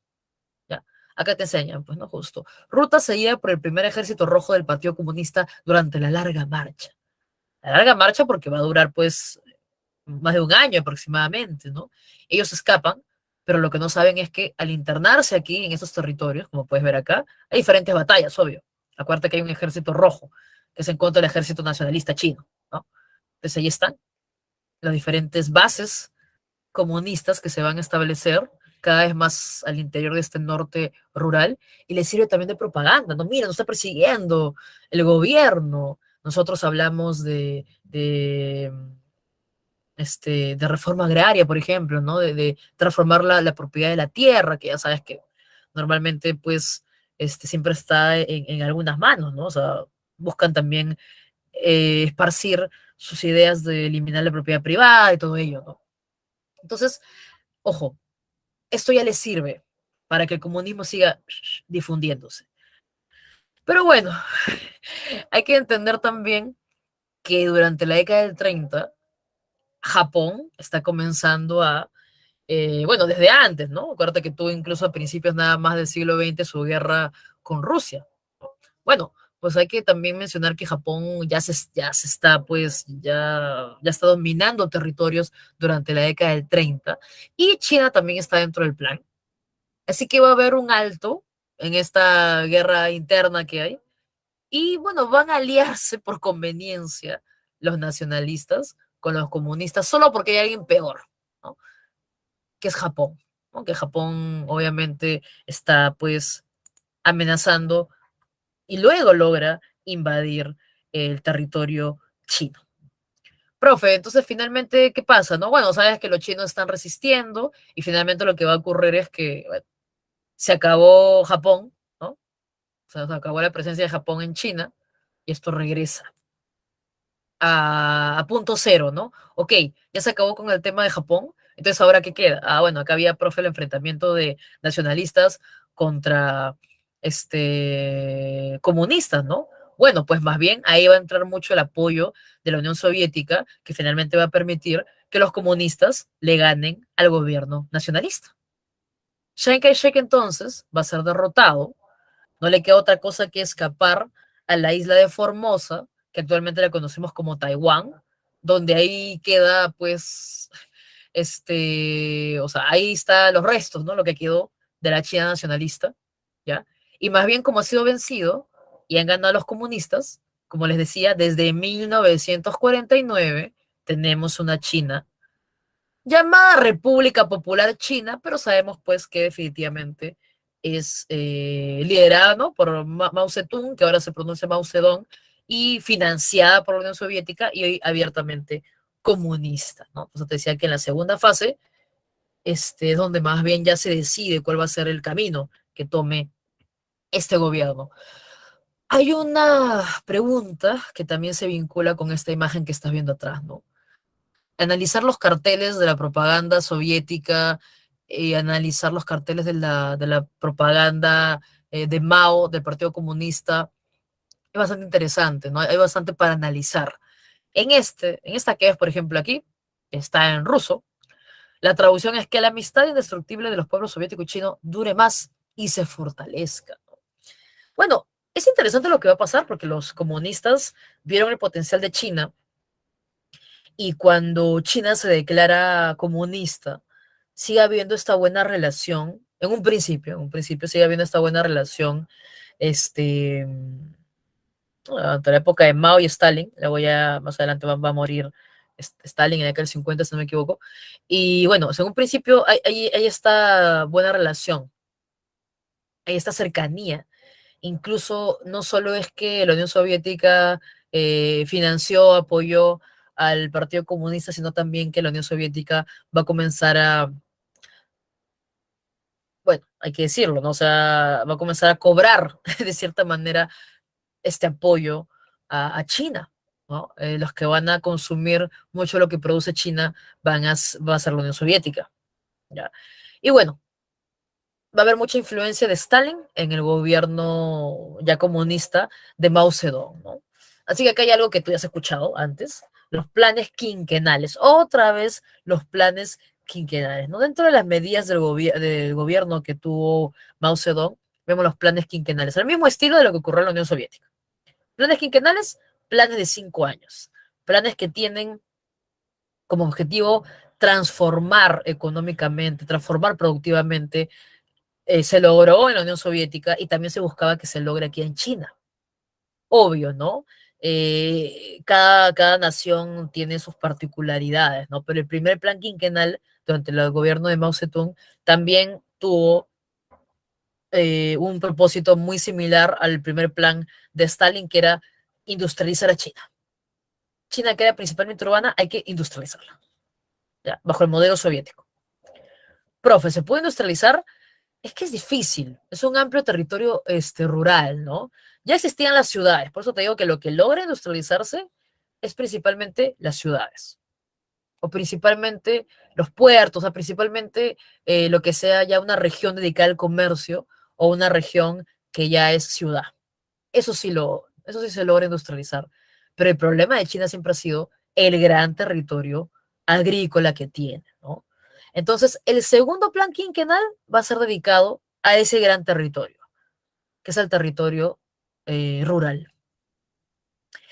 El segundo plan quinquenal, que fue bautizado como el Gran Salto Adelante, y esto sobre todo tiene que ver con algo que bueno, no pudimos comentarlo por una razón de una cuestión de tiempo, pero luego del comunismo de guerra, de la guerra civil rusa, ya, Lenin decide de que hay como que hacer un alto para que Rusia logre recuperarse económicamente, lo que él llamó un paso hacia atrás, ya paso hacia atrás en estas reformas comunistas, sobre todo para que era algo así como un gobierno donde el Estado intervenía, pero que se permitía cierta forma, vamos a decir, de empresa, de inversión extranjera, monitoreada por el Estado, ¿no? Y Lenin lo conoció algo así, bueno, se mencionó, se conoció esto de Lenin, algo así como el paso hacia atrás, ¿no?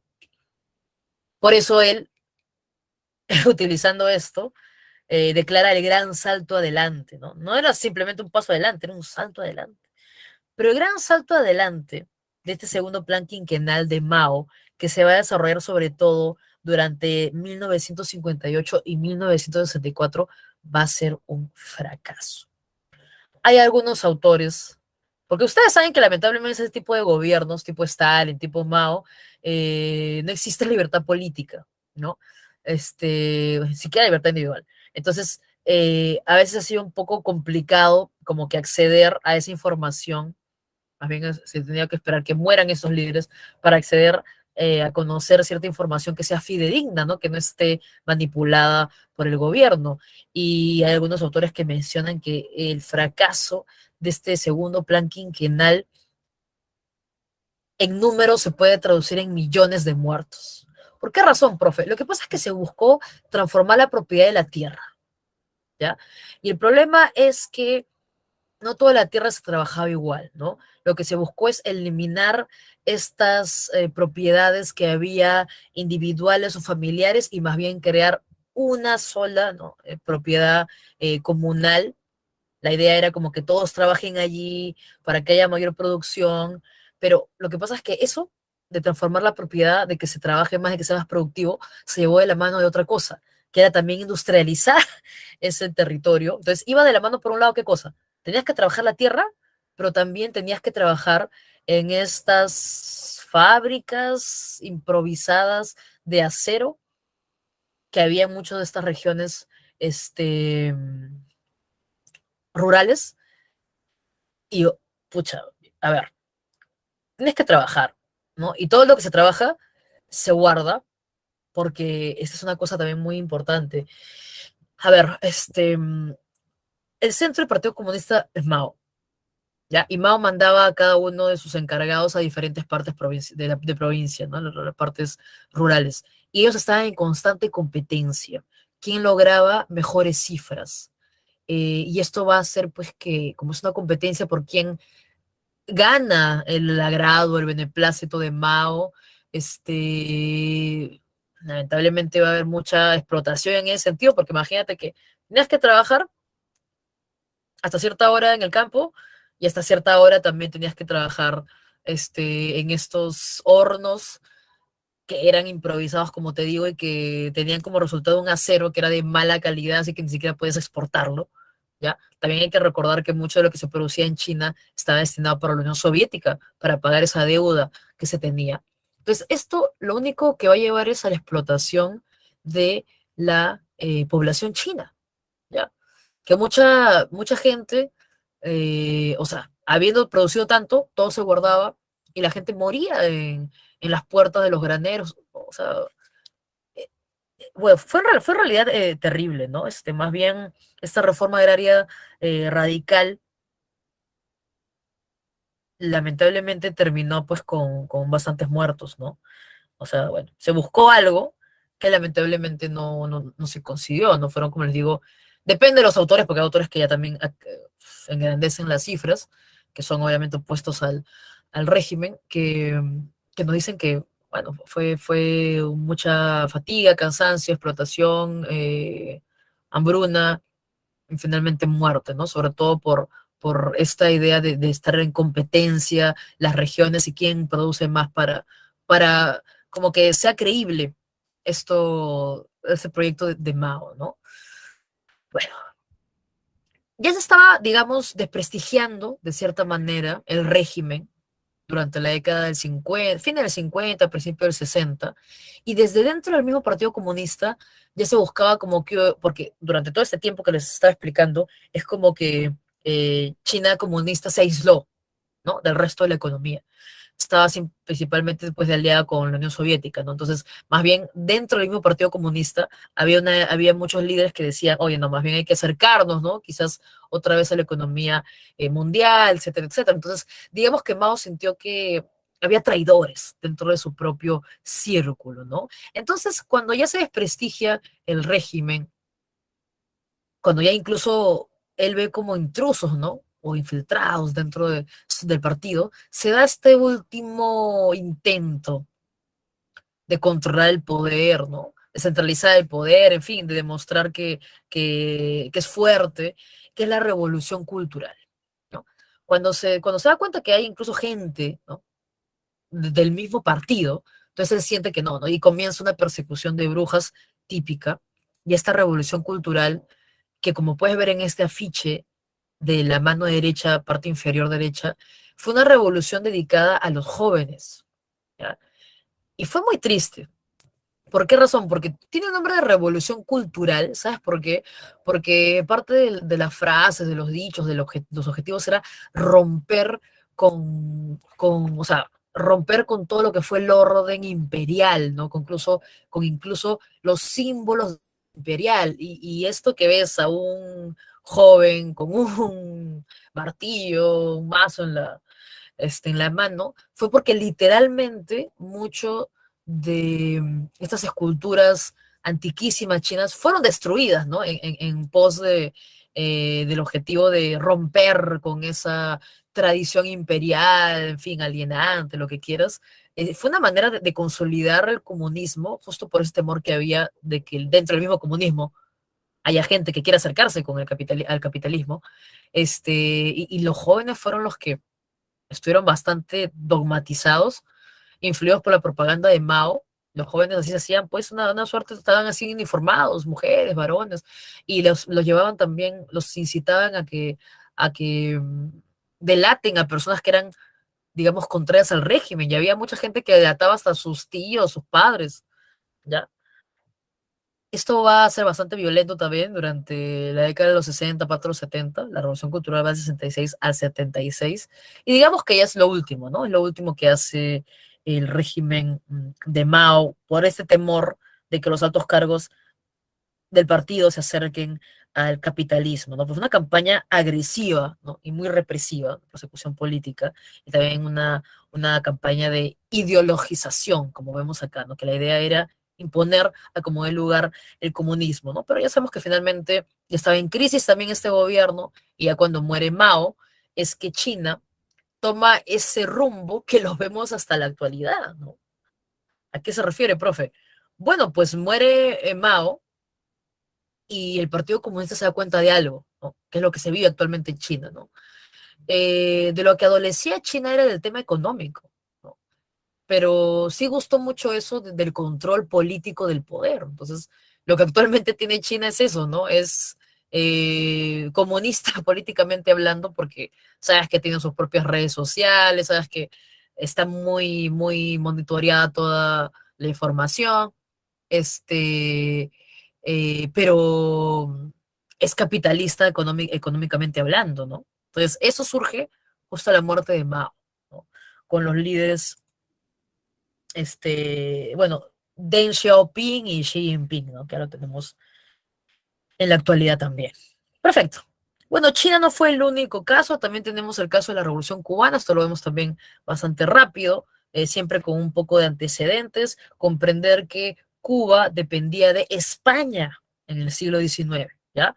Más o menos para que vayas comprendiendo cuál ha sido el derrotero que ha pasado en Cuba para ya llegar acá al siglo XX, ¿no? Entonces, la dependencia era de España. Principalmente también en Cuba había pues esclavitud. Ya han habido a lo largo del siglo XIX múltiples levantamientos, ¿no? Múltiples figuras también importantes, como José Martí, por ejemplo, del Partido Revolucionario Cubano. Fines del siglo XIX se desarrolló una guerra de independencia en Cuba. se acabó el colonialismo español, pero lamentablemente se cambió a uno, porque ¿quién estuvo detrás para ayudar a acabar con este colonialismo español? Estados Unidos, ¿no? Entonces se cambió a uno por otro, ¿ya? Estados Unidos, bueno, ayudó a Cuba para que se independice de España, pero finalmente entró. Va a entrar los capitales estadounidenses, va a entrar la dominación, la intervención estadounidense y finalmente pues Cuba va a ser algo así pues como una república pero supervisada por Estados Unidos, ¿no? Hay cosas que espantan a veces cuando uno ve lo que Estados Unidos pues, bueno, lo que se va a colocar en la constitución cubana, donde principalmente se ve los intereses estadounidenses, ¿no? Se me viene a la memoria la enmienda Platt, que se encuentra en la Constitución de Cuba, donde te dice pues que Estados Unidos puede intervenir el territorio si sus intereses se ven afectados, ¿no? Entonces, hay toda una serie de cosas que van a ocurrir a partir de esto, ¿no? Pero bueno, también ya estamos en el siglo XX, hay una fuerte influencia estadounidense en el territorio cubano, Estados Unidos no permite un desarrollo de Cuba en realidad, no es más como que va, o sea, Cuba es como, recuerdo un autor una vez decía que algo así, que Cuba era como el casino de Estados Unidos, ¿no? Principalmente iba allí como que a divertirse, a veranear, pero nunca hubo un intento de un desarrollo en realidad en Cuba, ¿no? Así que van a haber múltiples crisis porque Cuba se dedica a extraer y exportar materia prima, como es el azúcar, y a partir de la década del 20 van a haber múltiples crisis por la caída del precio del azúcar, en fin, durante la década del 20, acuerdo también este, todas estas crisis que se van a dar en Cuba, y van a comenzar también a aparecer entre fines del 20 y comienzos del 30, va a haber movimiento en Cuba, ¿no? Va a haber el primer Congreso Obrero, van a existir muchos movimientos de izquierda, van a haber huelgas generales, etcétera, etcétera. Entonces, esto va a generar que haya por un lado movilización en Cuba y por otro lado también que comience pues a pensarse desde el lado estadounidense que mejor es tener estos gobiernos que sean pro-estadounidenses y que puedan controlarse, ¿no? Controlar todos estos movimientos, al fin y al cabo. Entonces ahí llegamos a fines del 30, principio del 40, a Fulgencio Batista, ¿no?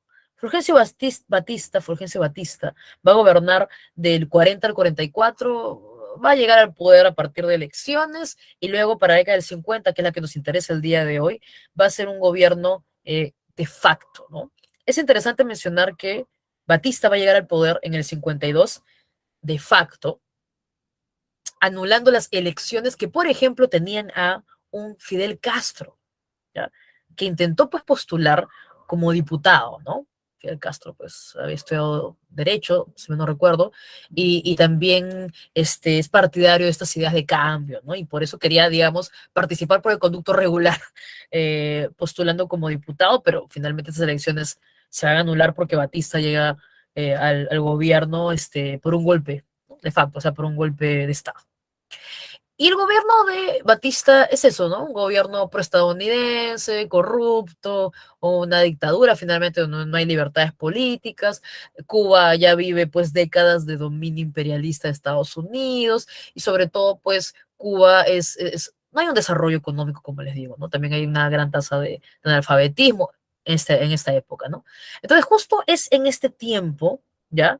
En el cual van a aparecer estos personajes, ¿no? Te decía, entonces, acá el problema es esa dictadura corrupta de Fulgencio Batista. Y por otro lado también están estos liderazgos, ¿no? Como lo de Fidel Castro, por ejemplo, que les decía, él va en un principio a intentar entrar, pues, participar, ¿no? Por el conducto regular, pero luego ya también van a haber algunas cuestiones que mejor lo mencionamos una vez, ¿ya? Se va a buscar también enfrentarse ya desde el bando armado, ¿no? Porque claro, o sea, luego a ver, vamos por partes. El 26 de julio de 1953, ¿ya? Que acá lo tenemos, como número uno, ¿ya? La Revolución Cubana es en el 59, ¿ya? Pero comencemos con el 53. El 26 de julio de 1953, lo que va a hacer Fidel Castro, junto a otros revolucionarios, más o menos era más de 100 aproximadamente, es atacar este cuartel, ¿ya? a atacar este cuartel. Sabes que muchos movimientos comienzan así, lamentablemente van a ser rápidamente reprimidos, ¿ya?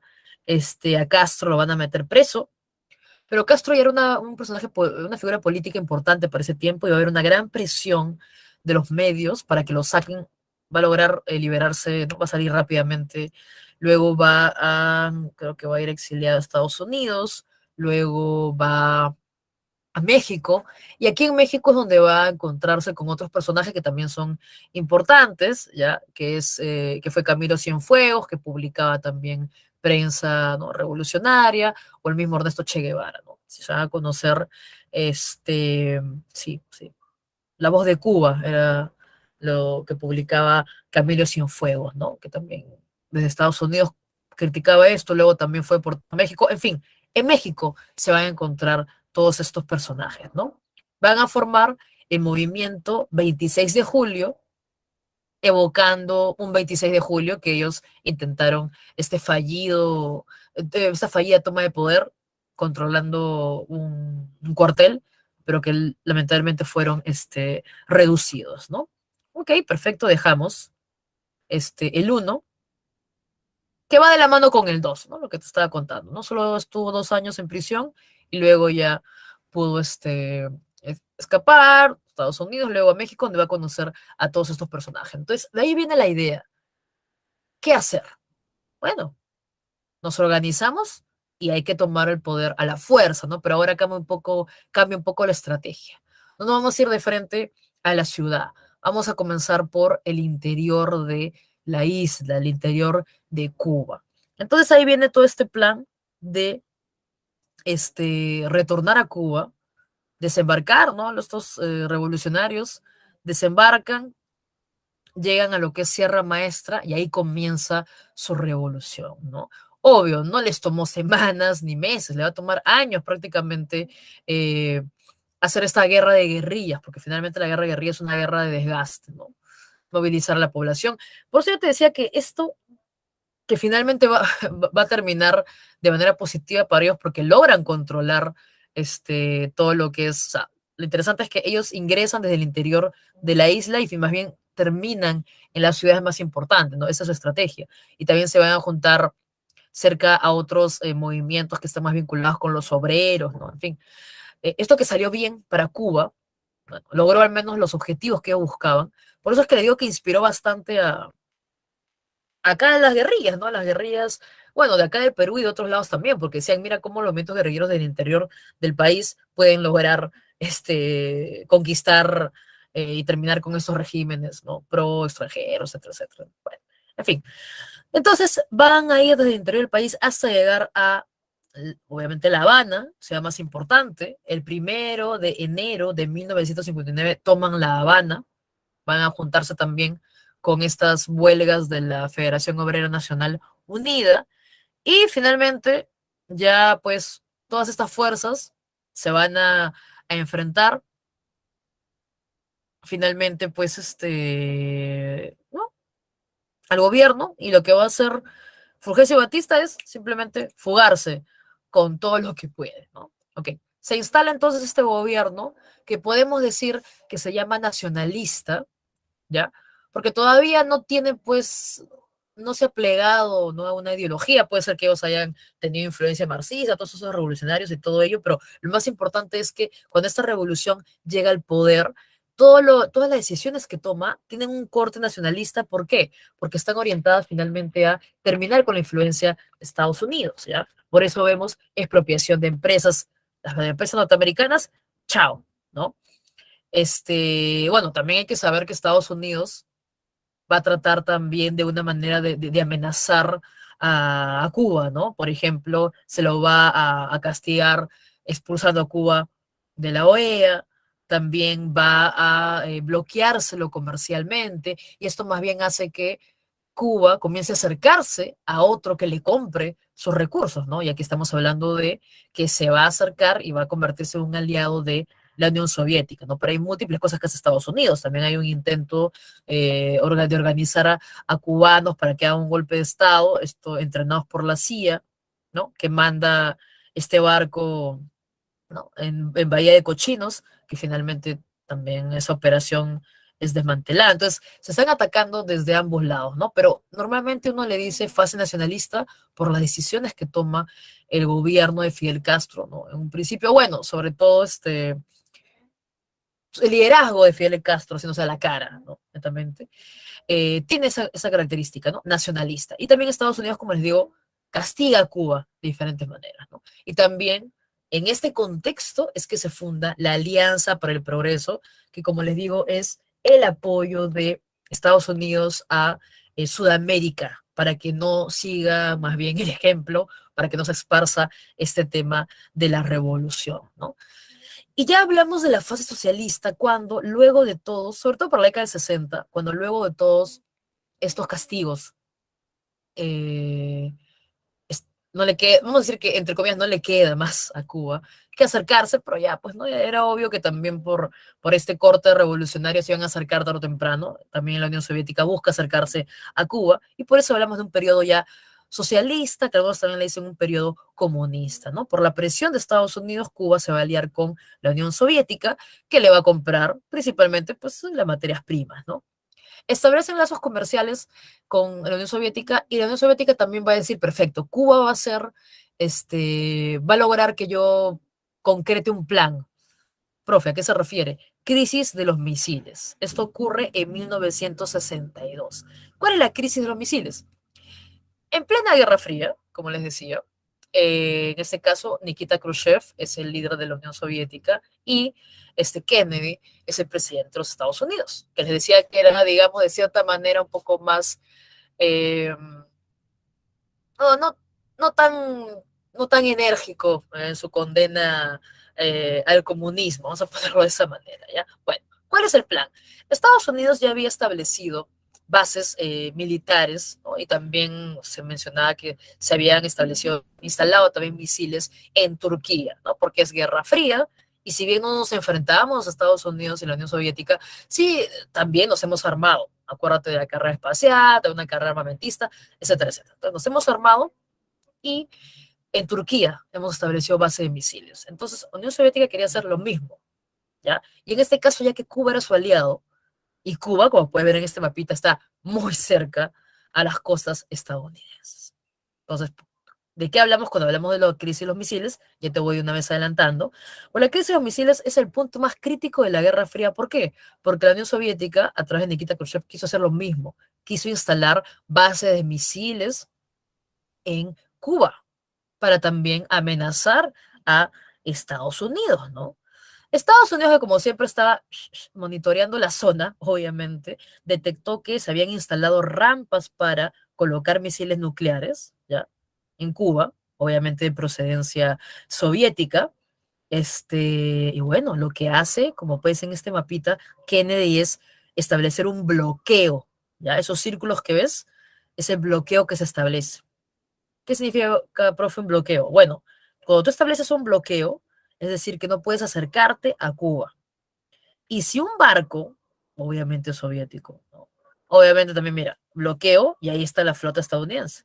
Si un barco soviético cruzaba el bloqueo, el perímetro que se había establecido, Kennedy, presidente de los Estados Unidos, ya había declarado que cualquiera que cruzaba, ¿ya? O ponía resistencia o algo, bueno, iba a ser atacado, iba a ser hundido, ¿ya? Entonces, digamos que este sí era el momento mucho, mucho más crítico. Aquí sí podrían incluso haberse enfrentado los dos. Estaban frente a frente, por eso los colocan así en estas caricaturas, ¿no? Pero hay que mencionar que el que no haya quizás, o sea, Nikita Khrushchev no era Stalin, definitivamente, tampoco era Fidel Castro. Entonces, digamos que con este bloqueo, finalmente se va a solucionar este tema por el ámbito, ¿cómo decirlo?, de la diplomacia, ¿no? No va a haber tampoco ningún general dentro de los soviéticos que decida, no me importa el bloqueo y entro. ¿Ya? Ojo, tampoco ocurrió nada de eso. Entonces, finalmente, se va a solucionar esta crisis por el tema, por la vía diplomática, ¿no? Por la vía diplomática. Incluso hay una anécdota, ¿no? Que luego de esto, Fidel Castro se sintió decepcionado de lo que no había hecho más bien Nikita Khrushchev. Y Nikita Khrushchev, perdón, tuvo que invitarlo a Rusia para que se pase y más o menos Castro vea que sí tienen armas, que sí existe un liderazgo, un poderío militar, porque más bien Castro pensaba de que no habían tenido, este, no sé, pues no la autoridad como para atacar a Estados Unidos. O sea, Castro era de la idea de que se vayan pues a un enfrentamiento directo, ¿no? Bueno, consecuencias. Cuba va a influir, como les digo, en bastantes movimientos guerrilleros durante la década del 60, como ocurrió en el Perú y en otras partes de América Latina. Otra cosa también fue que Cuba, pues, apoyó también otros movimientos en otras partes del mundo, movimientos también socialistas, y finalmente se establece una dictadura, ¿no? Se estableció una dictadura. Hasta ahora tampoco podemos decir, o sea, de a pocos ya digamos que en Cuba ha comenzado a aparecer regímenes menos dictatoriales, pero lo que se estableció con Castro, y digo los Castro en realidad, porque luego también el hermano de Fidel Castro, cuando ya él murió, siguió pues también en el poder, es que fue una dictadura. Se estableció un partido único, ya no hubo más elecciones, y de ahí también es muchos cubanos que comenzaron a migrar a Estados Unidos y todo ello, ¿no? Bueno, les decía entonces que de ese momento muy crítico en realidad también hubo una época de coexistencia pacífica, ¿no? Donde las superpotencias se dieron cuenta que, bueno, ¿no? Más bien, vamos a coexistir, estos dos modelos van a coexistir, es una época en la cual van a seguir repartiéndose el mundo bajo su influencia, pero el que se llame coexistencia pacífica no simplemente significa de que hubo lazos de conversación, ¿ya? El llamado teléfono rojo, ¿no? Que servía, es una figura, ¿no? El teléfono rojo, no de la chica superpoderosa por si acaso, pero es el teléfono rojo, que lo que significaba era que desde Washington, ¿no? Podía llamarse rápidamente a Moscú, en fin, la idea es de que esta coexistencia pacífica hizo que los dos coexistan y que de cierta manera haya conversaciones, ¿no? Diplomáticas, pero no significó de que en verdad hay una paz, porque siguió habiendo enfrentamientos indirectos o de terceros sobre todo, ¿no? Perfecto. Cuando hablamos, primer punto, crisis de Berlín. ¿Qué significó? Alemania dividida y también Berlín dividido. ¿Por qué una crisis, profe? Mire el mapita de la mano derecha superior. Alemania dividido en cuatro bloques. Pero ¿sabes qué? A pesar de que esté dividido en estos cuatro territorios, en realidad solo son dos. La parte capitalista, que es la parte de Gran Bretaña, de Francia, de Estados Unidos, y la parte comunista, ¿ya? Y acá viene la jugada maestra también, ¿no? Porque por un lado no solo van a estar no solo va a estar dividida Alemania, ¿no? En la República Federal Alemana y la República Democrática Alemana. El lado capitalista es la República Federal y el lado comunista es la República Democrática, que entre comillas democrática. Saben que pueden poner ese nombre, pero no necesariamente existe ahí democracia, sino que la jugada maestra es que Berlín también estuvo dividida. Lucina, ¿dónde está Berlín? Oh, casualidad, Berlín está en el lado alemán, en el lado de Alemania que es comunista. Así que esa misma división de Berlín también se repitió, pero en el lado comunista, porque Berlín estaba en el lado comunista de Alemania. ¿Esto para qué servía? Para que los de bloque capitalista puedan entrar a su parte que está ahí. ¿Ya? Entonces, ¿cuál es la crisis de Berlín? Berlín también fue dividida, Berlín de Oriente y Berlín de Occidente, Berlín capitalista y Berlín comunista. Entonces allí Estados Unidos comenzó a desplegar toda su ayuda para el lado oeste, para el lado capitalista. Y la gente comenzó a comparar. Oye, yo vivo en el lado comunista y mi familia que vive en el lado capitalista me cuenta de que hay trabajo, de que hay inversión, de que no hay escasez.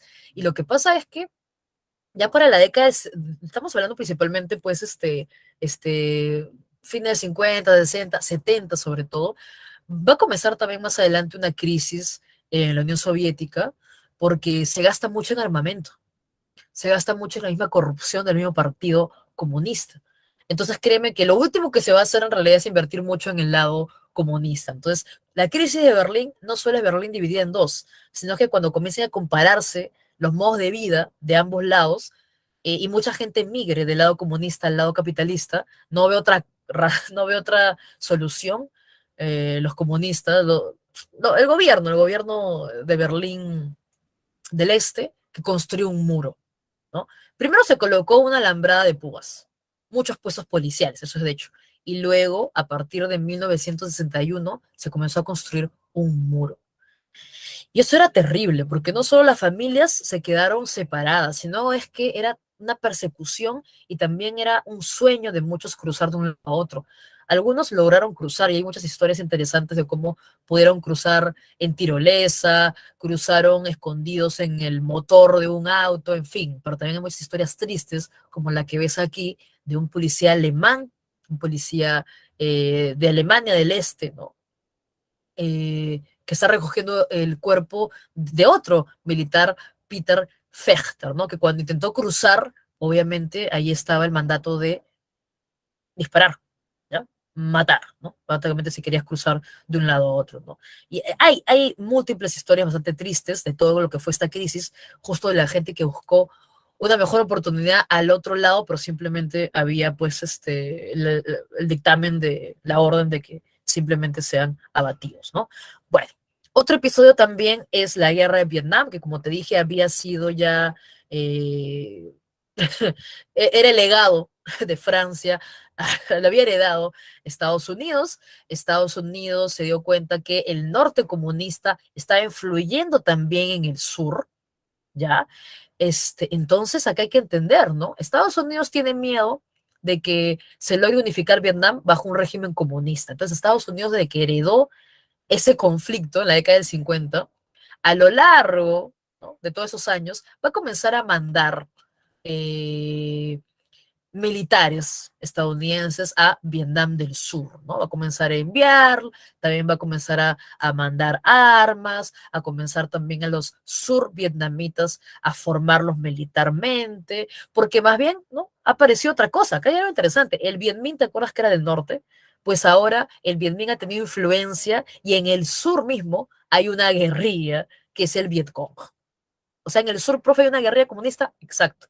Por eso es el temor de que finalmente todo Vietnam se unifique, que es lo que va a ocurrir, ¿no? Bueno, entonces Estados Unidos va a comenzar a formar sus cuadros también militares, va a comenzar a llevar múltiples soldados también a lo que es el sur de Vietnam.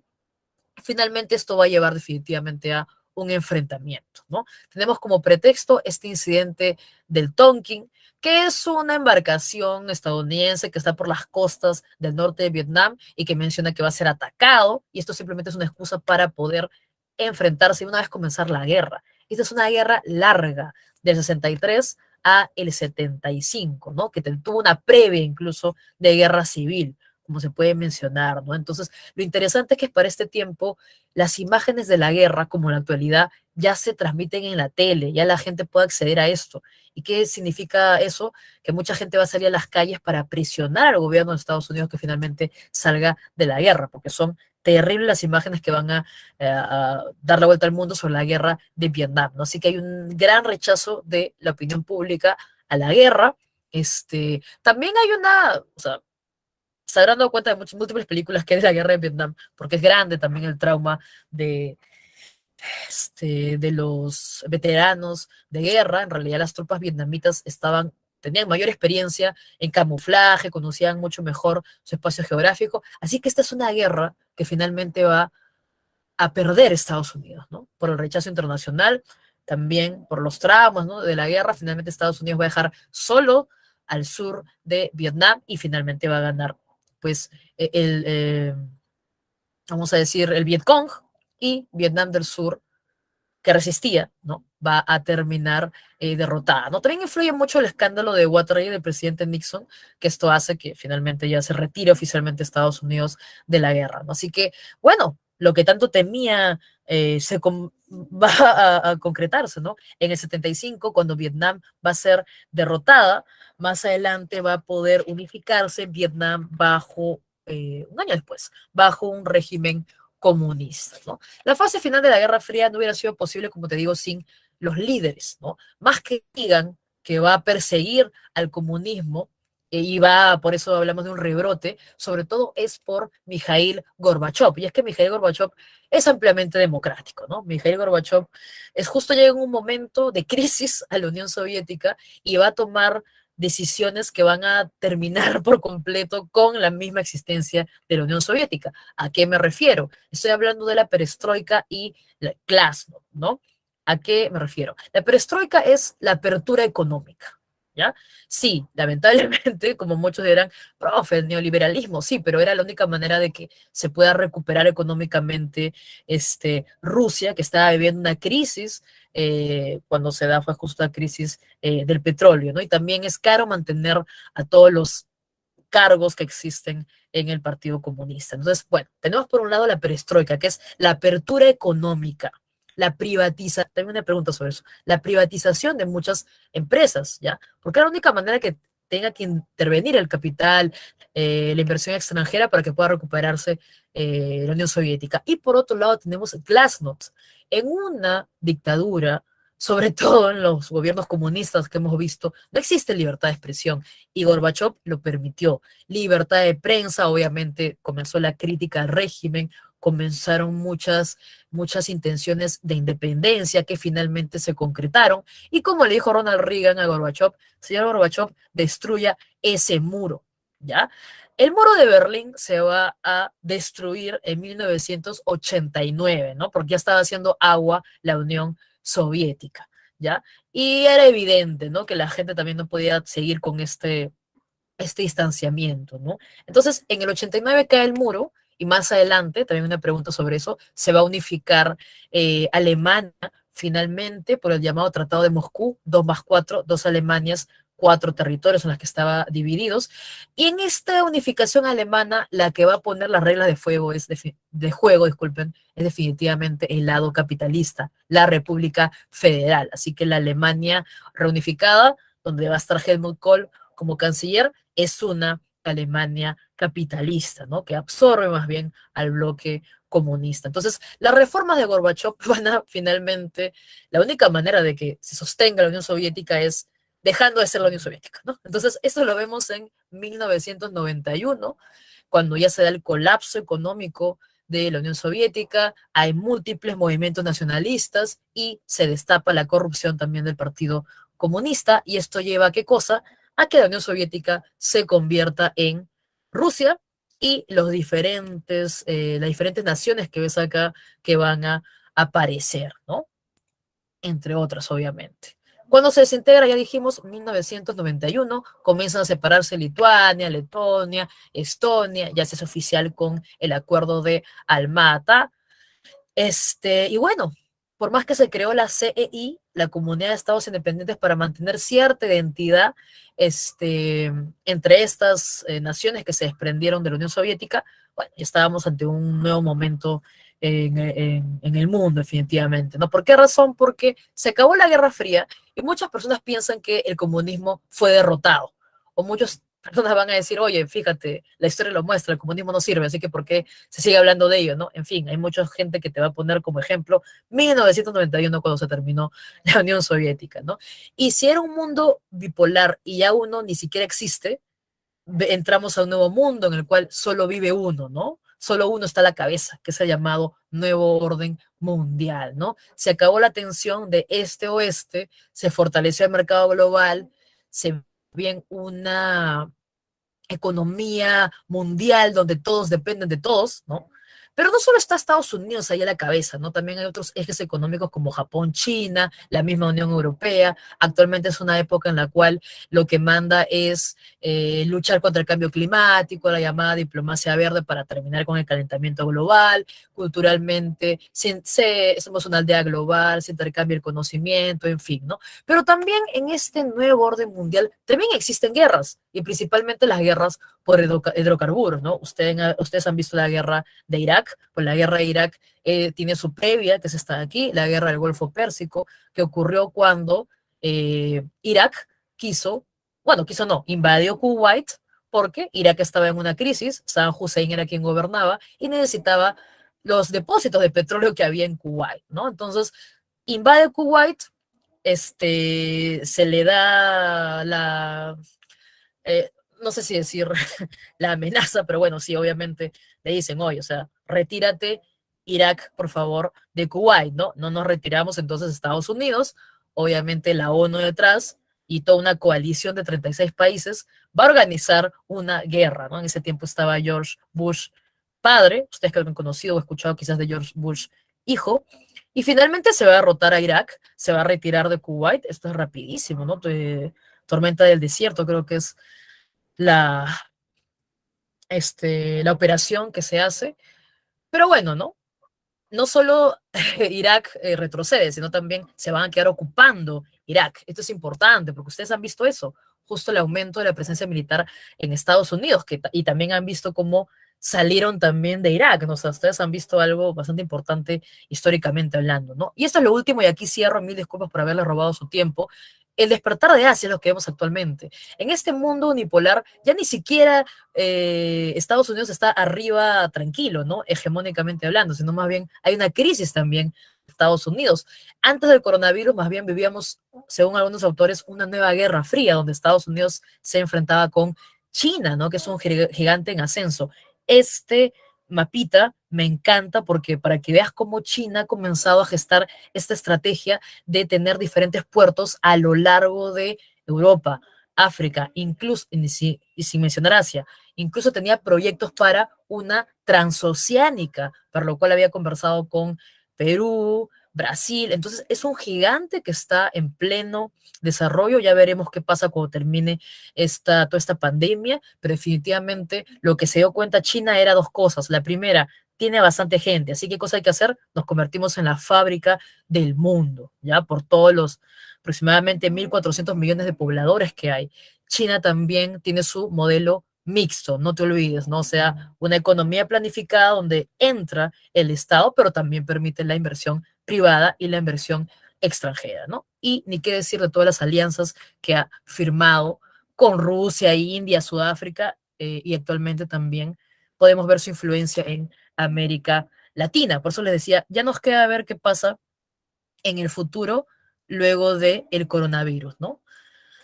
¿En qué quedará? ¿En qué quedará esta guerra fría? ¿No? Algunos no querían llamarle así, pero ya se estaba generando un enfrentamiento entre China y Estados Unidos, ¿no? Entonces, listo, mil disculpas, ya me retiro.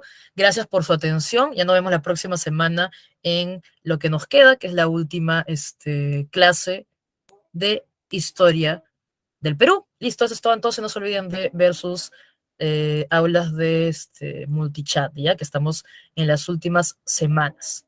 Listo, cuídense. Gracias, profesora. Tenga buena Chao, tarde. chao. Igualmente, tenga buena tarde también. Chao, chao.